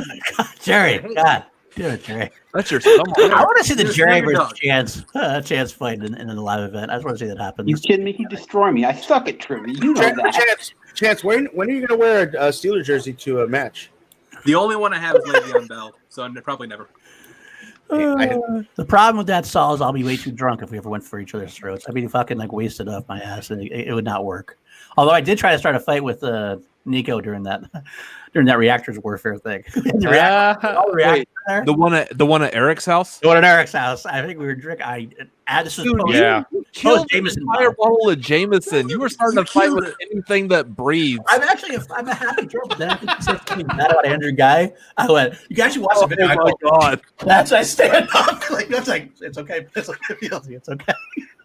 You were channeling Billy Belford with like, this is bullshit. Oh my god. My cat sounded exactly alike. Yeah, my cat took off with that one. No offense to Chance here, okay, but the greatest part of that last Friday pay-per-view was that Ben got screwed by the digital wheel. Okay, that's fine. The best part. Now I know how it feels. You know what? I snuck ahead. I will go back though real quick since we're bringing that up, dude. Chance, that was fucking awesome performance, dude. Thank you. That was amazing. You allow him to say a cuss word and he doesn't stop. I love it. By the end of like next year, this is our channel. Left and right, they go left and right. It's all gonna be fuck this, fuck that, fuck this. All I'm gonna say, ass eating this, ass eating that. This is my last bottle of liquor in my house. Oh man, you better drink that shit up. Why did you go with that one? This is cranberry flavored vodka that someone gave me as a gift that I have not been trying to drink. Hold on. Actually, so where do you live at? Charleston. You're in what state? South Carolina. So you're holding Deep Eddy. Do you know where that comes from? I don't give a shit. Because I guarantee you, me and my brother do. Okay, awesome. That's based out of Austin, Texas. This is not alcohol trivia. Listen, well, I'm Deep drinking Eddy this thing in Austin. So I got the alcohol showdown. I got some pink lemonade. So we'll see how this works. That'll I'm be out of liquor. I'm trying to tell you, this is how much I fucking hate you, PLD. I know. I'm here for it. I'm here for the hatred. Well, supposedly Larry's supposed to be coming out to LA. So if he comes to LA, he might not be going back to his wife because I'm gonna kidnap his ass. I'm coming out next month. Yep, I'm about to I'm gonna clear some credit card debt. I'm gonna go get a room somewhere, and shit's about to go down. We want to live stream that. That's like a live stream. You can be We'll private. live stream. We'll live stream it, all You right. can be private, like if you need it to be. But Cheers, bitches. when are those glasses coming? I want my glass. I want my Hey, glass. PLD, how long have we been saying that? I want my glass. I want my fucking glass, Landry. What the fuck? Where's our glasses? Hey, Zach, you have any glasses? Taniguchi? I just want to see. No, okay. So seriously, so here's what's been the hold up on the Gucci glasses. I mean, I thought I told you about this. Like, you know, I'm just shooting your. I'm just busting yeah, your balls. we had things happen personally in my life. I couldn't get everything up, but everything's situated. It's gonna come out this week. They come out this week. I know you are. I'm busting your balls. Are you gonna sign it for me, Larry? He's gonna wipe his balls The on. glasses are in LA. I'm in Charleston. Well, when you come to LA, you're gonna sign my shit, okay? I'll put my nuts in them. I just said that. See? Whatever. I know how Larry's good. gonna go. Might be worth more. Hey, bro, I'm trying to tell you something real quick. Wow, This works out. that could be. Should be good, Larry. He's gonna become my wife, Saul. Why is Saul always doing that shit? Okay, first of all, Larry's a power bottom. first of all, here's no. You got me all the way Everybody fucked goes up. on a rant. I got to go to work. So All I'll right, salute you guys. So Have the a white good bitch, night. what's up? take care, man. Where Take you care. leaving? You going? You going away? I'm leaving. Good You night. didn't know he's back there, Landry. Don't worry about it. Okay. He's back. I got work too in about 3 I'm hours. exiting the Gucci verse. Good night, Jeremiah. Good, Jeremiah. Take care of yourself. And then there were 6. Number 6. It's I know, 11. Chance. When are you going into the Gucci verse? What is this like a When they hair- asked me to do it, they had not. I asked you to last time we had this conversation. You DM me. It's working out. Oh, okay. I guess I'll do that too. I asked you. You was like, yeah. And I was like, I expect you to come on at some point, and you never did. Just magically come on. You don't tell me like, hey, come on this day. I'm not gonna show up. Like, it's... Everyone just shows up, bro. You don't know that? You like, Well, I you didn't get know into you get into the chat. You be like, hey, I'm here. I want to come on. I'm like, all right, cool. Here's the link. That way, Okay, so well, now I know. there. So are we doing him Now on look it Ask up. Gucci, Enter the Gucci verse, or Kaiser and Gucci? All three. All three. Have you seen Ask Gucci? We get into the real No. issues on that one. Did you we get to the That would be pretty. ass? we get into the real issues. Ass shoes. He might come on. But Larry, I will say, I will come on. I will go on Gucci verse very soon. There you go. Yeah, we do that. Hey, you know what I want to do? Let me know if you want to do this. I want to do the top 5 Stan Lee cameos. Oh, that's a good one. Ooh. I like that. I like that. Mallrats #1 done. Because we do a top 5 every now and then. I want to do the top 5 Stan Lee cameos. I'm trying to find an IG player to come on and really break it down to us. Well, Chance did. I hear that you're decent in IG, so like Decent's a good word for it. Yeah. Mallrats is number I'll one, give you though. a hint to the 5-pointer though. Yeah, he was gonna go with Challenger. I heard first. That's what I heard. He was going. So with on the Challenger. 5-pointer this week, we are going to discuss if Chance is Player of the Year. We're going to discuss that. I think so. Obviously, I'm saying hell the fuck no, and I have a plethora of reasons why not. 1, he wears that hat. 2, he wears that shirt. 3, he wears that face. Those are the shirts. But like we have a lot of different things to talk about here. A lot of different things to talk about. I don't know, Matt. What? I don't know, Matt. Where are you? We got up to 17 viewers now. We're actually increasing viewers. We're like, Right? Hey, Maxwell had it. Dislike and subscribe. Do me a favor. Max is actually already subscribed to you. That's like, Max, dislike the video, unsubscribe, subscribe again. And so, not to say anything bad about Chance, but is it possible to nominate a Player of the Year if they don't win the belt? I'm pretty sure you're going to win the belt, dude. All in favor of that. I mean, he won a belt already. got And he it. won a tournament. And let's see how far. Yeah, I mean, sorry, I forgot. have him losing to Rachel Silverstreet. You know, we already know that I'm that asshole. Yeah. Well, Chance, when are you coming back on the show? You're just PLD fault face. Huh? Wait, Chance, put the glasses back on. Put the sunglasses back on. Wait, let's take Don't say it. Don't say it yet. All right, now you say it. Go ahead. Okay. You got me losing to Rachel Silverstreet. She could not find a W if it hit her upside the head. Okay, I'm pretty sure keyboard only has 25 letters on it. You think I'm gonna lose to that? Wow. Get out. Go home. Go back to school. Rethink your life. Okay. Good. You're done. Oh wow, shit! You're starting some fire here in my channel. I don't know if that's I'm you're throwing smoke. I like it. That's okay. I'm new to the Schmodown. I think as of right now, I probably would call Chance as player of the year. Yeah. I would also probably throw in maybe a discussion in regards to comeback player of the year because, dude, you're on fire. Yeah. And we didn't see you on this kind of fire last year. Our argument for comeback player is Ace. Yeah, he can't be comeback. We had this conversation, Larry. He can't I be don't comeback like him player. as a comeback player. He can't be comeback player of the year because What was his record last year? He wasn't in last year. Yeah, he played it like doesn't one count. match way back in like a couple of years ago. He played. I'm sorry, there's Demalanta. I'm sorry. Potentially. Demalanta, yeah. Yeah. Like I would find. I mean, like to me, Chance has always been top tier. So it's weird to say like comeback because by the way, it's like he was so close to the top last year. But what made you think of him as top tier, like say last year? This is so weird to have this conversation with him. Like, I wish I did. He was a fucking beast last year. Did not watch him last year at all. Like, he was a fucking beast. Did we not see it? Or yeah, but look at his performance last year. Demalanta, What we got this year so far. Chance's rise started last year, but like he definitely made more strides this year to be. I think it's actually this year. We're actually late to Chance's rise. I feel like a lot of people slept on him for a while, and like I started pushing a little bit. But Chance had a great year. He's gonna his trajectory if he keeps going. I said this I think back in after your first team with corruption, because I thought honestly. I'm gonna say it. I think you were carrying Mike the first couple teams. I think the first couple. I thought you carried Mike the first couple matches. You don't say anything because you can't. I know you can't say anything right now, but your smile tells me right there what you agree with me right there. So you were carrying Mike at that time, and I said right then and there, his trajectory. If he keeps this up and starts entering the Intergeekdom champion thing, you fucking won that. If you do well in the singles, I think you're definitely player of the year at that point. And I mean, biggest thing going for me is that I haven't lost a match this year, which is actually really excellent. And maybe that might be what I'm actually thinking with what I was saying, because I mean you've lost matches before. Again, you're on fire this year. You haven't. I mean, pretty much everything that's been brought in front of you, you've defeated. So, I think for Chance is because Winston tried to make this argument about Ace. He was like, "Well, Ace beat better. Who he beat was more spectacular." And I'm like, higher caliber. But only one person was higher caliber, which was Laura Kelly. If you go by record, I love Demalanta, but if you're going by record, Laura Kelly was the highest that he beat.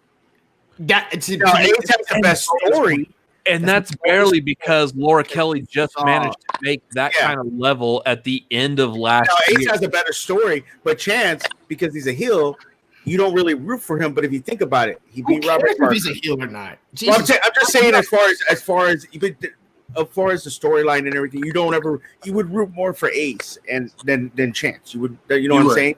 So with Chance, he beat Robert Parker, who was unbeatable. Then he beat Barbarian, who was supposed to be the next damn girl. And then he beat one of the best IG players ever. Like, and then now they just.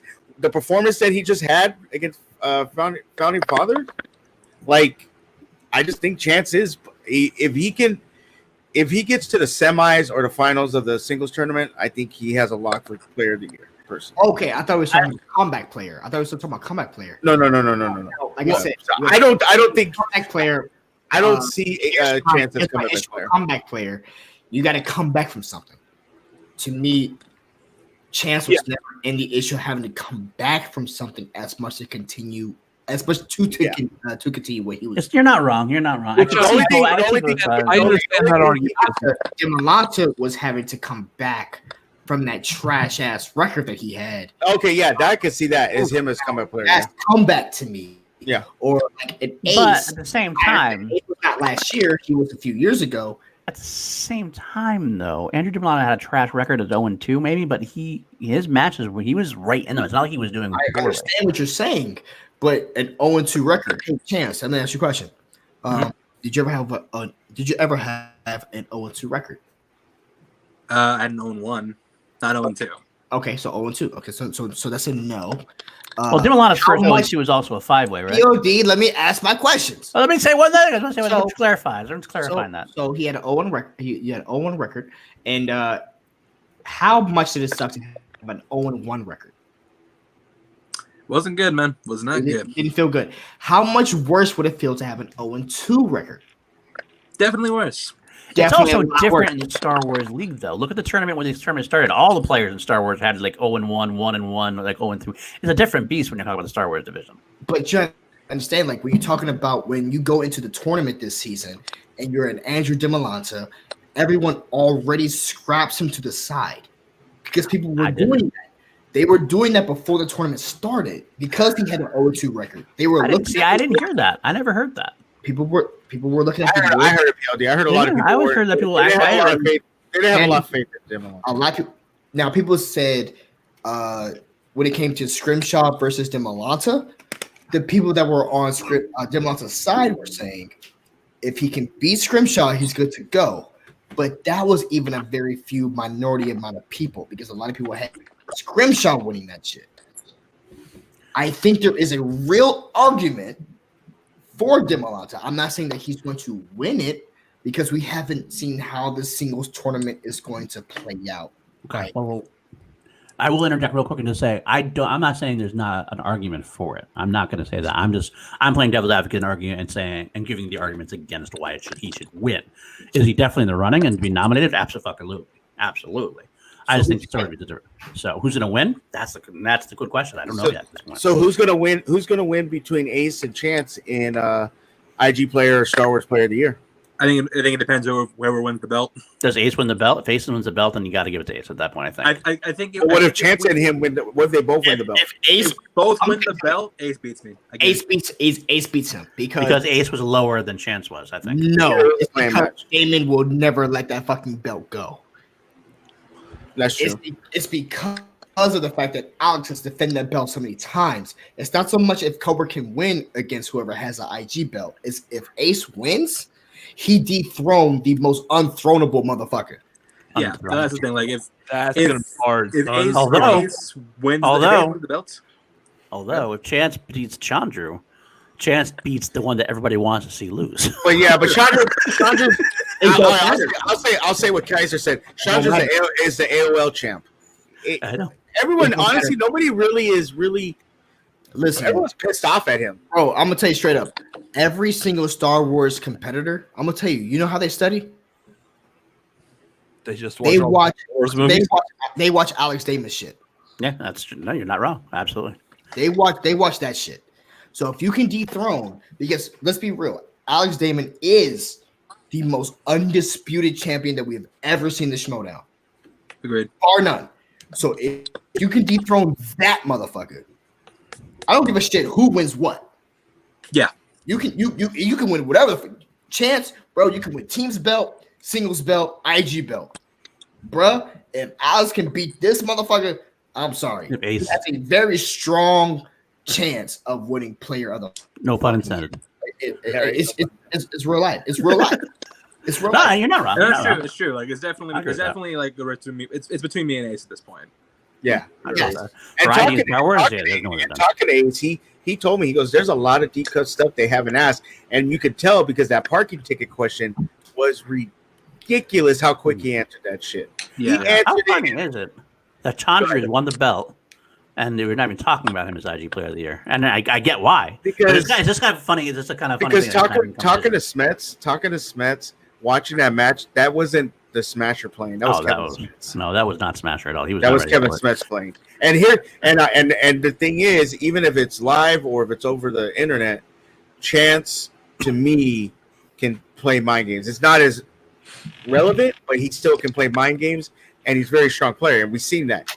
I think that the Oyama match really, really impressed me with Chance because I was like, let's see how he does. I don't know, and the way he played against Oyama, I was more impressed there than when he beat Parker and Barbarian. Really? Wow. Yeah. Because I thought you had a chance to beat Parker and Barbarian and how confident you were, but that Oyama match to me really impressed me. PLD, this is my last fucking drink, dog. Jesus Christ, I love you, brother. I love you, brother. 5 fucking drinks. I love you, brother. I love you. That's why I love you. No, you got to say it like this. You got to, brother. Brother, I love you. I mean, I don't think I'm allowed to. I might get canceled. Have you ever seen? I'm not allowed to say that way. Yes, you can, PLD. You can say. You can I say say brother like that though. The brother in there. Go Okay, ahead. Do it one time. brother. There you go. I love you, brother. So, I know I'm white. I know I'm white. I'm white as fuck. Honestly, that was probably the smoothest I've ever seen Paul be. have you ever seen the movie Black Dynamite? Of course I have. Of course I have. No, I watched all of it. Chance. Of course, yeah, I love that movie. You love it? Okay, cool. Mhm. I love that movie, brother. It's my favorite movie of all time.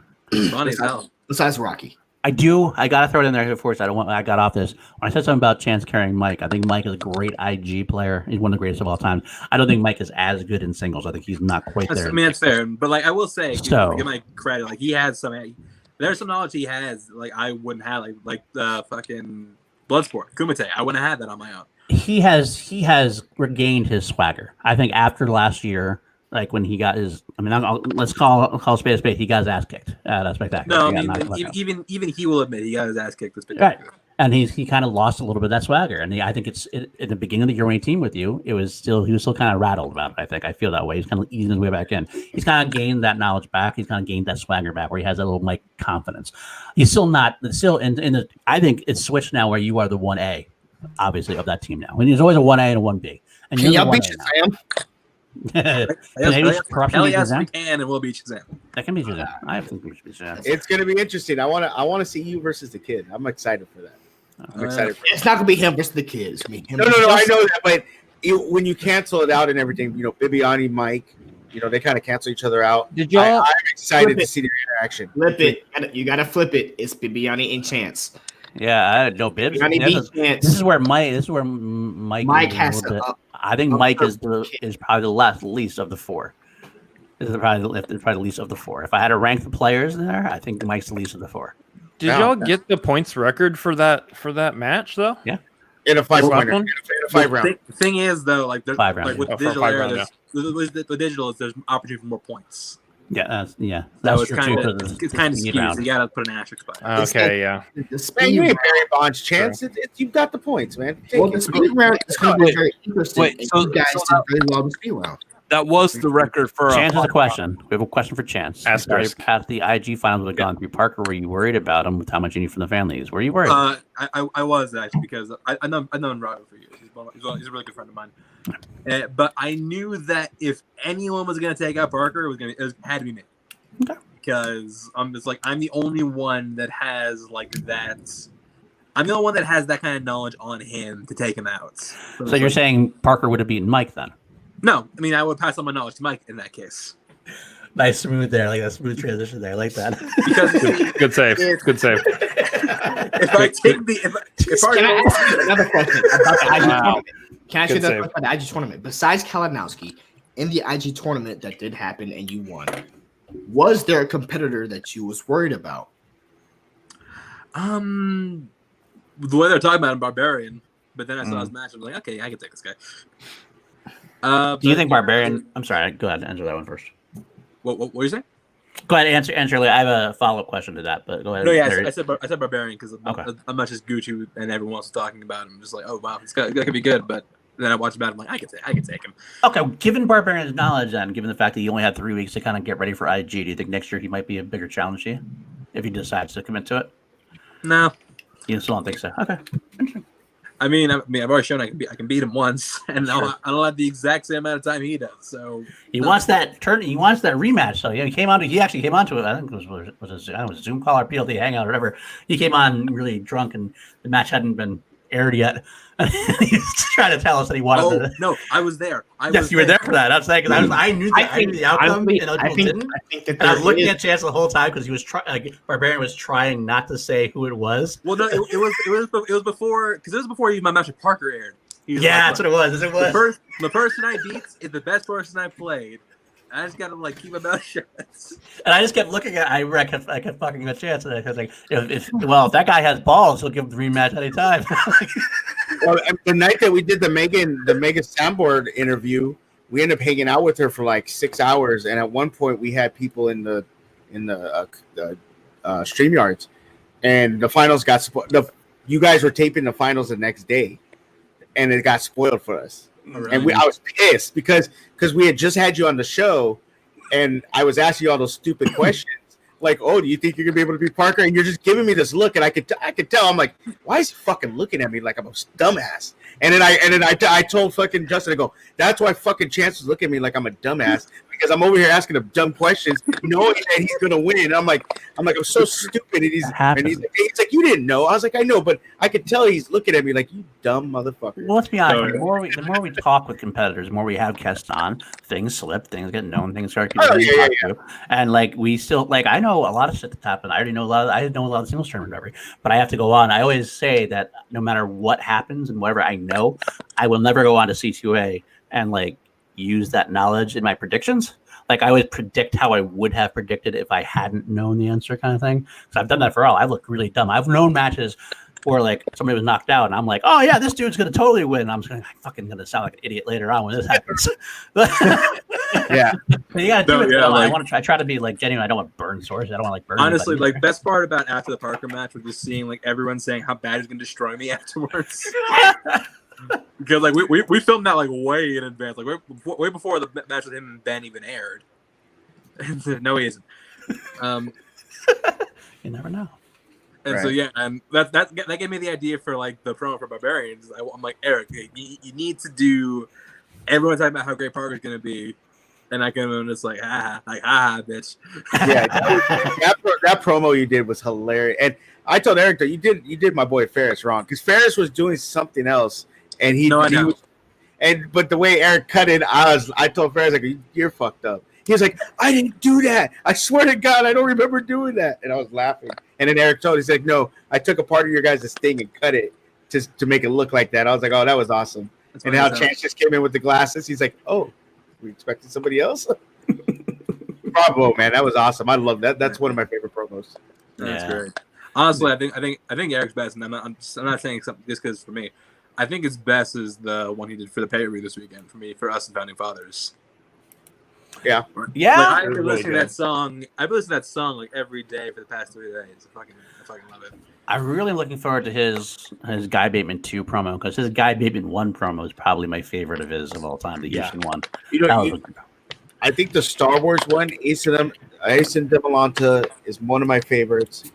And then the second Smets Kalinowski match is my all-time favorite. That one, I get emotional when I watch that damn thing. Like I watch it like hundreds. Any of the ones that have like such great history between the two competitors are gonna be killer promos. Right, exactly. And you pick the right. I'll just pick the right song, and Eric always picks the exact right song, and just so good. So all right, well, bye, Danny. Yeah, take care. Danny's cutting out. Yeah, actually, I'm surprised he's still standing too. From what he was talking and the whole shit through the thing. It's like almost 4:30 Central Time, and I'm just now starting to feel something. Finally, about time. I've been drinking too. I'm feeling a little. But bit. it's not enough. That's healthy. It's not enough for me to like slip up and say things I shouldn't say. That's good. That's good. Yeah, I don't want to do that either. I know. You do that drinking water.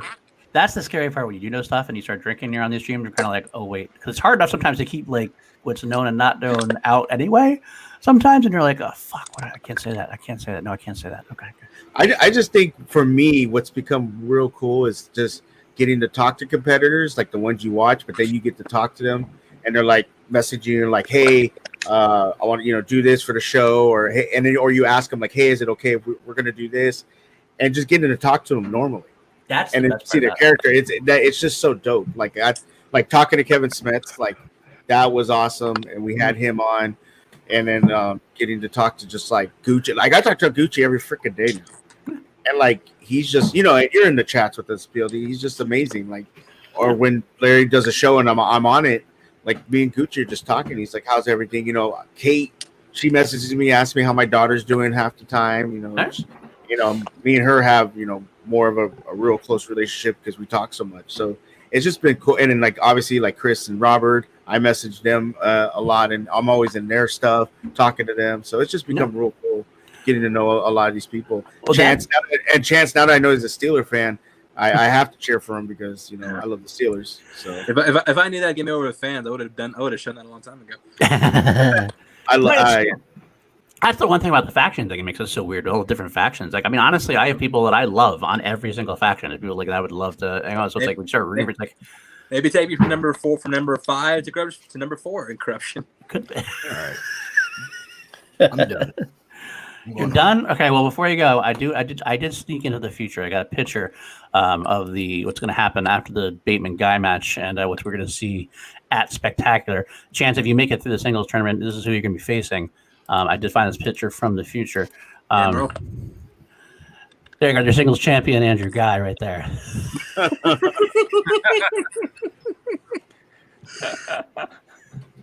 Okay. That's actually from Spectacular. At the Action House, he just held Ted's belt for a while, started like just flipping him off behind the scene the entire time, but I had no idea he was doing it the whole time. Hilarious. Appreciate you sticking out this long, Larry. Yeah. Larry, I love you, brother. You know that. He's a trooper. I'll see you on Gucciverse sometime. I know when he says fuck you, he means he loves me, so I love when he says fuck you. So go ahead, say it again. Suck my dick. That's even better. Ooh, what does that one mean, Paul? That means he really loves you. That means he really, really loves me. I can't wait. When it's real, true love, though, he'll tell me to eat his ass. Bro, that is real love. It's 5:30 where I'm at right now. I know what time is it? I'm at 5:30 for me too. It's only 2 for me. I'm good. I'm on vacation this week from work. I don't care how late we stay up. I'm just tired, bro. I'm just tired. You know what? I get it. It's 3 hours in. Maybe it's time to wrap it up. I should go to bed myself. No, y'all realize how much work I've gotten done during Make it this to 5:30. No, I want y'all to make it to 5 fucking. We'll make it to 5:30. All right, we'll make it to 5:30. We got 6 minutes. Anybody in the chat has any questions or anything? Throw them in there now before we end up wrapping up. So you have your chance. But no, but seriously though, let me flip the switch real quick. Go ahead. Hey, PLD, thank you for inviting me on once again. Of course. Anytime, man. You're the best. You're the best. You know you are. Shug, much love to you, dog. You know I love you, bro. Appreciate you. I just want my team back. That's all I want. At some point, you ain't getting them back. I just want them to come back home. Like you got a workshop. You got like a fucking underground workshop going on. You're abusing my guys. They come. Poor Danny. They come very sad and stuff. To the Fanatics, hey man, we gotta do a fucking link up stream at some point on something because I love what y'all are doing. And Chance, go fuck yourself. So okay, that was a switch flip too. No, I want you on the show, man. You know I appreciate you, dog. You're the homie. Hey, anything you want me to do, I'll be there. I promise. All right, that's dope. Like I said, let's do that top 5 Stanley cameos because I didn't know he has 60 fucking cameos.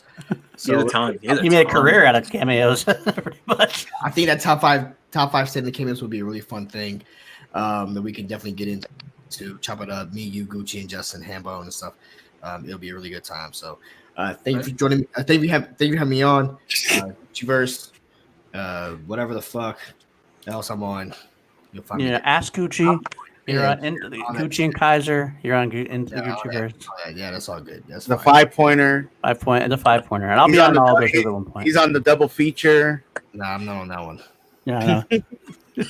He's on. Let's get ready to talk going on. No, he is. He was there last week. He'll probably be there this week. Yeah, people do not like the 5-pointer because I yell at people, but that's fine. I don't care. It's good, man. Again, Stephen A. Smith, the Schmodown, and I love it. It's a character. You gotta go with it. You gotta go with it, man. I love it. Oh man, it's a good time. Hey, but seriously though, if you guys can try to watch. Normally, I don't promote this one because it's normally a little bit beyond what people want to get into because I don't know, they're afraid of sex.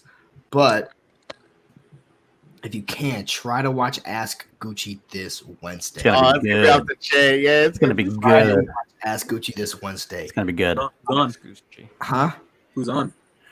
We have a legitimate dominatrix on this Wednesday. Really? We have a legitimate dominatrix. She calls herself, like, you have to call her mistress. Like, I called her on the phone today. She's like, I say, how you doing? You know, Miss So-and-so. She's like, it's mistress. Yes, ma'am.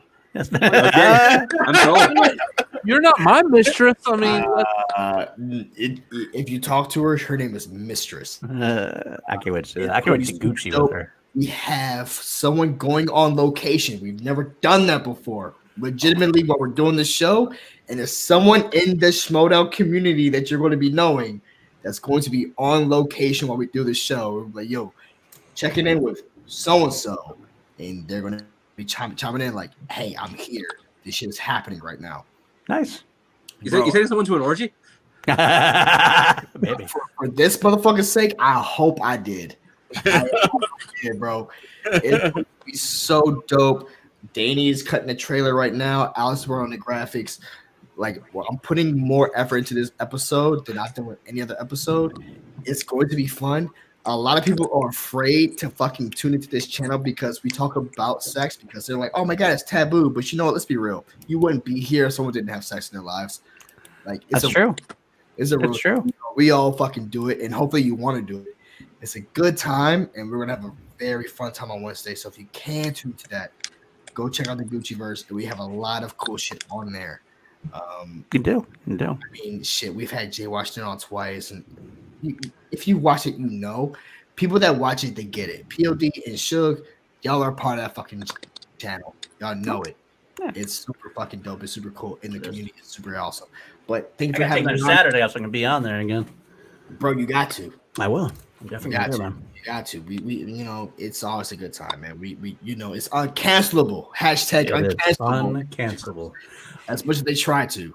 Hold my beer. We'll see what we can do. But bro, we tried. Bro. We talked about cuckolds last night. It was amazing. Yeah, absolutely. Hey, That's facts. That's facts. Thank you for All having right. me. Thank you, Lando. Take care of yourself, my friend. Word up. Love to always have you, bro. Word up. See you in there, Jugger. Thank you, Jugger. I appreciate that, man. Love you, brother. And yes, it's true. We didn't have any y'all need Jesus goddams. That's right. I think there's at least 8 of them last stream. Yeah, that was pretty bad. That was pretty bad. It got into like some weird shit. I was drinking and I brought up ass eating because my sister had brought it up that day. So I was like, I started out. I think I started out that. You know what the problem? You know what it was? Here it is. It was. I'm drinking now. I'm starting to feel a little buzzed now. But that stream was after the Century Club on Action Industries, where Ben, Drew, Kevin Smets, and Kaiser drank 100 shots of beer in 100 minutes, and I was doing it backstage with them or something like that, and we were drinking the whole time. And then I went on to Gucciverse after that. Yeah, we were on Gucciverse. And then I was still drinking throughout that, and then I went on to PLD products. So I was already fucking wait. So there you go. Because then I was drinking IPAs and stuff. Paul's hopping up on his own channel. Let's talk about V. No, he did. We tried talking about some normal shit. Yeah, we were talking about some normal shit, and then all of a sudden I was like, "Hey, what do y'all feel about ass eating?" Boom. And then Wayne just took it. We just went to this direction. We're like, "Yeah, we can't post this video because we took the baton and we ran." Olympic medal running at that point. There was no stopping us at that point. So Kelsey was on for a while with that, I think, and. God, there's so because we asked what's everybody's favorite sex story, and Kelsey told someone that was like, "What the fuck?" Yeah, Wayne told someone. Oh yes, yeah, exactly. It was definitely needing Jesus a lot, and that's true. So that's true. And you woke up to see it because we were that late that Joe Prince. It wasn't promised. Joe Boris, my bro, he was actually showing up at the very end of that as well. We're not that bad this time, Joe. We're not that bad. No. But, we're okay. So I think it is time. I think we'll call it a night for now. I appreciate everybody coming along. Thank you very much. Cine Fanatics, where can we find you? At the you just said it. There you go. YouTube.com/CineFanatics. You can find the CineFanatics MLP, Chris Adams MLP, Robert Adams MLP. Those are all on the social medias. And we're doing shows and such. You can find us at patreon.com/CineFanatics. That would be great because that helps us. You know, I like the phrase "get to where we need to go," but I feel like that's taken already. Like the party, late to the party, got it already. They're already claiming all the good phrases. I mean, damn it! Dang it! Late to the party. No, I love Robert and Vanessa. Something about gin joints. Yeah. So all of those. Tuesday we will be doing our Tuesday night. We're going to be doing our live stream show. The tagline. We're going to talk about the DC fandom event because while we've been doing this, I've been doing all of the thumbnails for this entire week, including the Schmodown replay thumbnail. So all our special guests, everyone who's going to be on for this next week. Yes, Chance, I did yours also. while we were talking. It was kind of fun. I don't know, Lando. They didn't like the video. They should. They definitely should like the video or dislike it either way. It's all good for the algorithm. I don't care. Yeah, like this past weekend, as far as our channel on YouTube, this has been long time coming. This is the much needed recuperation from the pandemic. So yeah, we're very pleased that the DC fandom event happened yesterday. And while we're here and we got Chance here at this angle, I just wanted to tell you, man, how much I really love your fat head. Thank you. on your wall behind you. It was a gift from my dad, and I just never had the heart to take it down. I don't blame him, man. I don't blame him. And also, this isn't my room anymore, so I just here for the holidays. So it really doesn't matter. Thank you. All right, Shug, where can you find you, Shug? You can find me on the Let's Get Ready to Talk Showdown podcast with Justin and Ferris and Bador, and then on Twitter. I just want to say thank you, PLD, for having me on. This really helped me out. My mom last weekend was in the hospital. She had a stroke. She had another one today. Oh, man. So I can't go see her because obviously COVID. So Right. this actually, that's why I actually wasn't drinking today. But Gotcha. but this helped me get through it, therapy and everything. But appreciate you for having me on. Chance, dude, you are awesome. Thank you for always being you and, just a great dude. And obviously Chris and Robert, two of my favorite people. I love them to death. And make sure you go and check their channels out and their live streams because it's always cool to hang out with them. And I love them to death. So, yeah. Find me at Let's Get Ready and Twitter at ShugKnight323. Sweet. Excellent. And Chance? You can find me on Twitter, Instagram, ChanceWars_91. That's at Schmodown. Pay-per-view publishes next week, so if you didn't catch it, definitely check that out. Smith vs. Jericho next week. And for myself, I check my podcast, Notorious by Chance, my buddy Russell. We go through all things entertainment every week. Last week, we did looked at a little 1995 film called Showgirls. It was an interesting ride. And we, in addition to the episode, we also did a commentary on the movie. So if you want to watch the movie along with us, you can do that. I love that. Wherever podcasts are found, go check it out. It's a really, really, really fun one. Sweet. And this week, we are going to be looking at 1975's Jaws. So, that's awesome. That's gonna be a fun one. And month of September, we have a whole bunch of cool stuff lined up that you're not gonna want to miss. So, definitely stay tuned for that. Excellent. I want to say I was trying to bring up Maverick again earlier because I never got a chance to do this. I have to be on brand to do this. Top Gun Maverick with Ed Harris. Good Lord. I can just imagine the commentary to Showgirls is, oh look, they're naked again. It's a lot more complex than you think. It really is. Here's the thing: the weirdest thing about Showgirls is the director. It's Paul Verhoeven. It's the writer too. It's the writer too.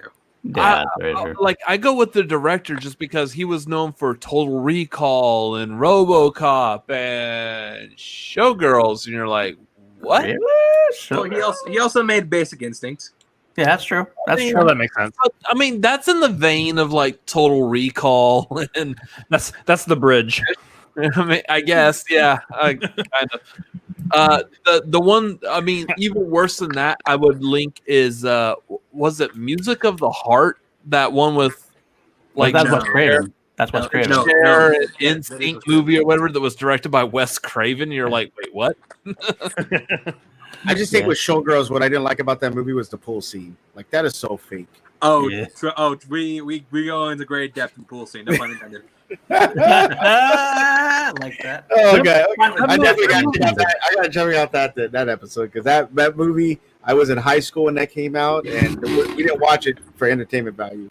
The success of that movie is completely based off of Elizabeth Berkley coming off of Saved by the Bell. Oh, absolutely. Yeah. Well, that's the only reason we watched it because we're like, oh, that's the Saved by the Bell girl. Oh, she's naked. Oh, well, then. I mean, I was 14 years old. What do you think? We're hornballs. We're hornball guys at that point. Absolutely. 100%. That's bad. All right, you guys can find me at Paul_Denuzio on Twitter. You can find me here on PLD Projects. When Jake finishes a few more thumbnails for me, it will be finally starting the Harris dance. Be going through every Ed Harris movie and I'll make you love them like I do, or I'll die trying, and probably die trying. But that's okay. I'll still go through it. Find me on Class Action on the Action Industries YouTube channel. Earlier tonight, Brandon, Hannah, myself, and Jarvie tackled Star Trek 2009 versus Star Wars: The Force Awakens, which was a fun time. I'm not sure. We usually go on Saturdays, though, pre-recorded at 11:30 a.m. Pacific usually. We don't have a topic yet. We're kind of debating a few, so I'll get back to you on that. And of course, on Called Action and Chilled Action tomorrow is our 50th episode, our 1-year anniversary.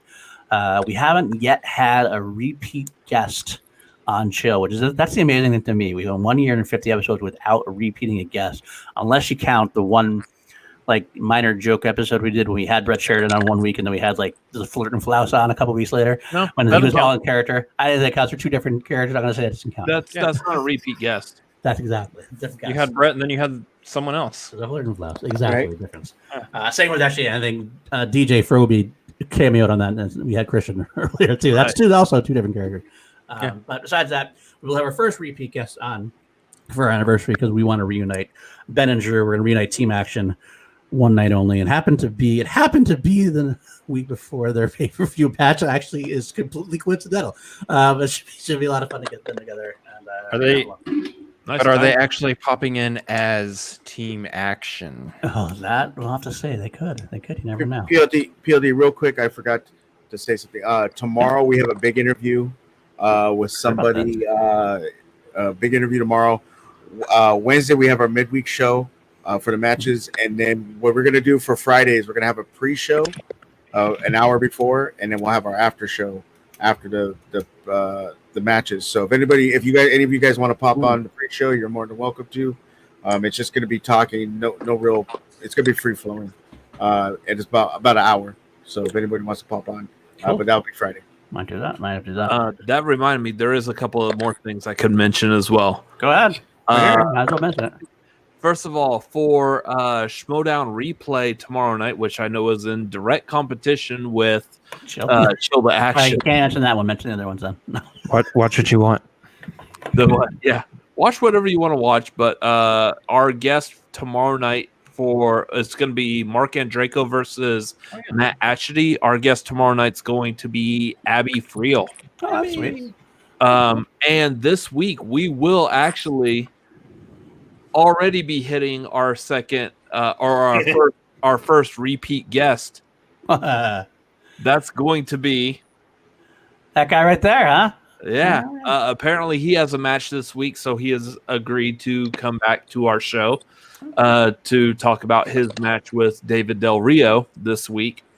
And then and again, PLD Shug, you'll agree.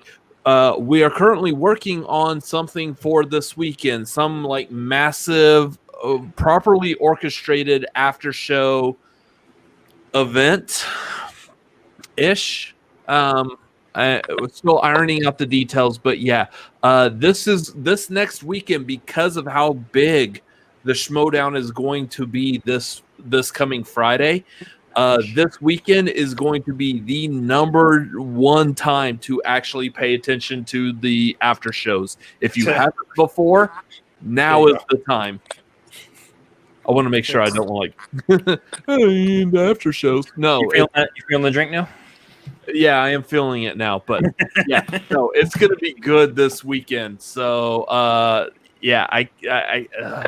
don't know what else to say. I can't say too much more because we really haven't developed too much more than this. Just tune into all the shows. They're all going to be fun. Yeah. Yep. That's it. That's everything good. All right. Well, that would be it, guys. Thank you so much for hanging out with us for 3+ hours. I hope you had a good time. Come back, like and subscribe, please, and you get more of these. I tend to do them once every in a while. There's a chance I could do this again tomorrow night, actually, potentially, because I've got Chill, and after Chill, I might want to hang out after Chill to do like a post-anniversary celebration, and maybe I get Danny to stop by with us as well. And Robert, if you're around, and Chris, you're around, anybody's around, wants to pop on, you're more than welcome again. Actually, I don't know what's going to go on, but I will let everybody know, and just like I said, subscribe and hit that button, and then you'll know when we go live. So, otherwise, that should do it, guys. Love you one and all. Have a good night, and we'll see you next time. Bye now.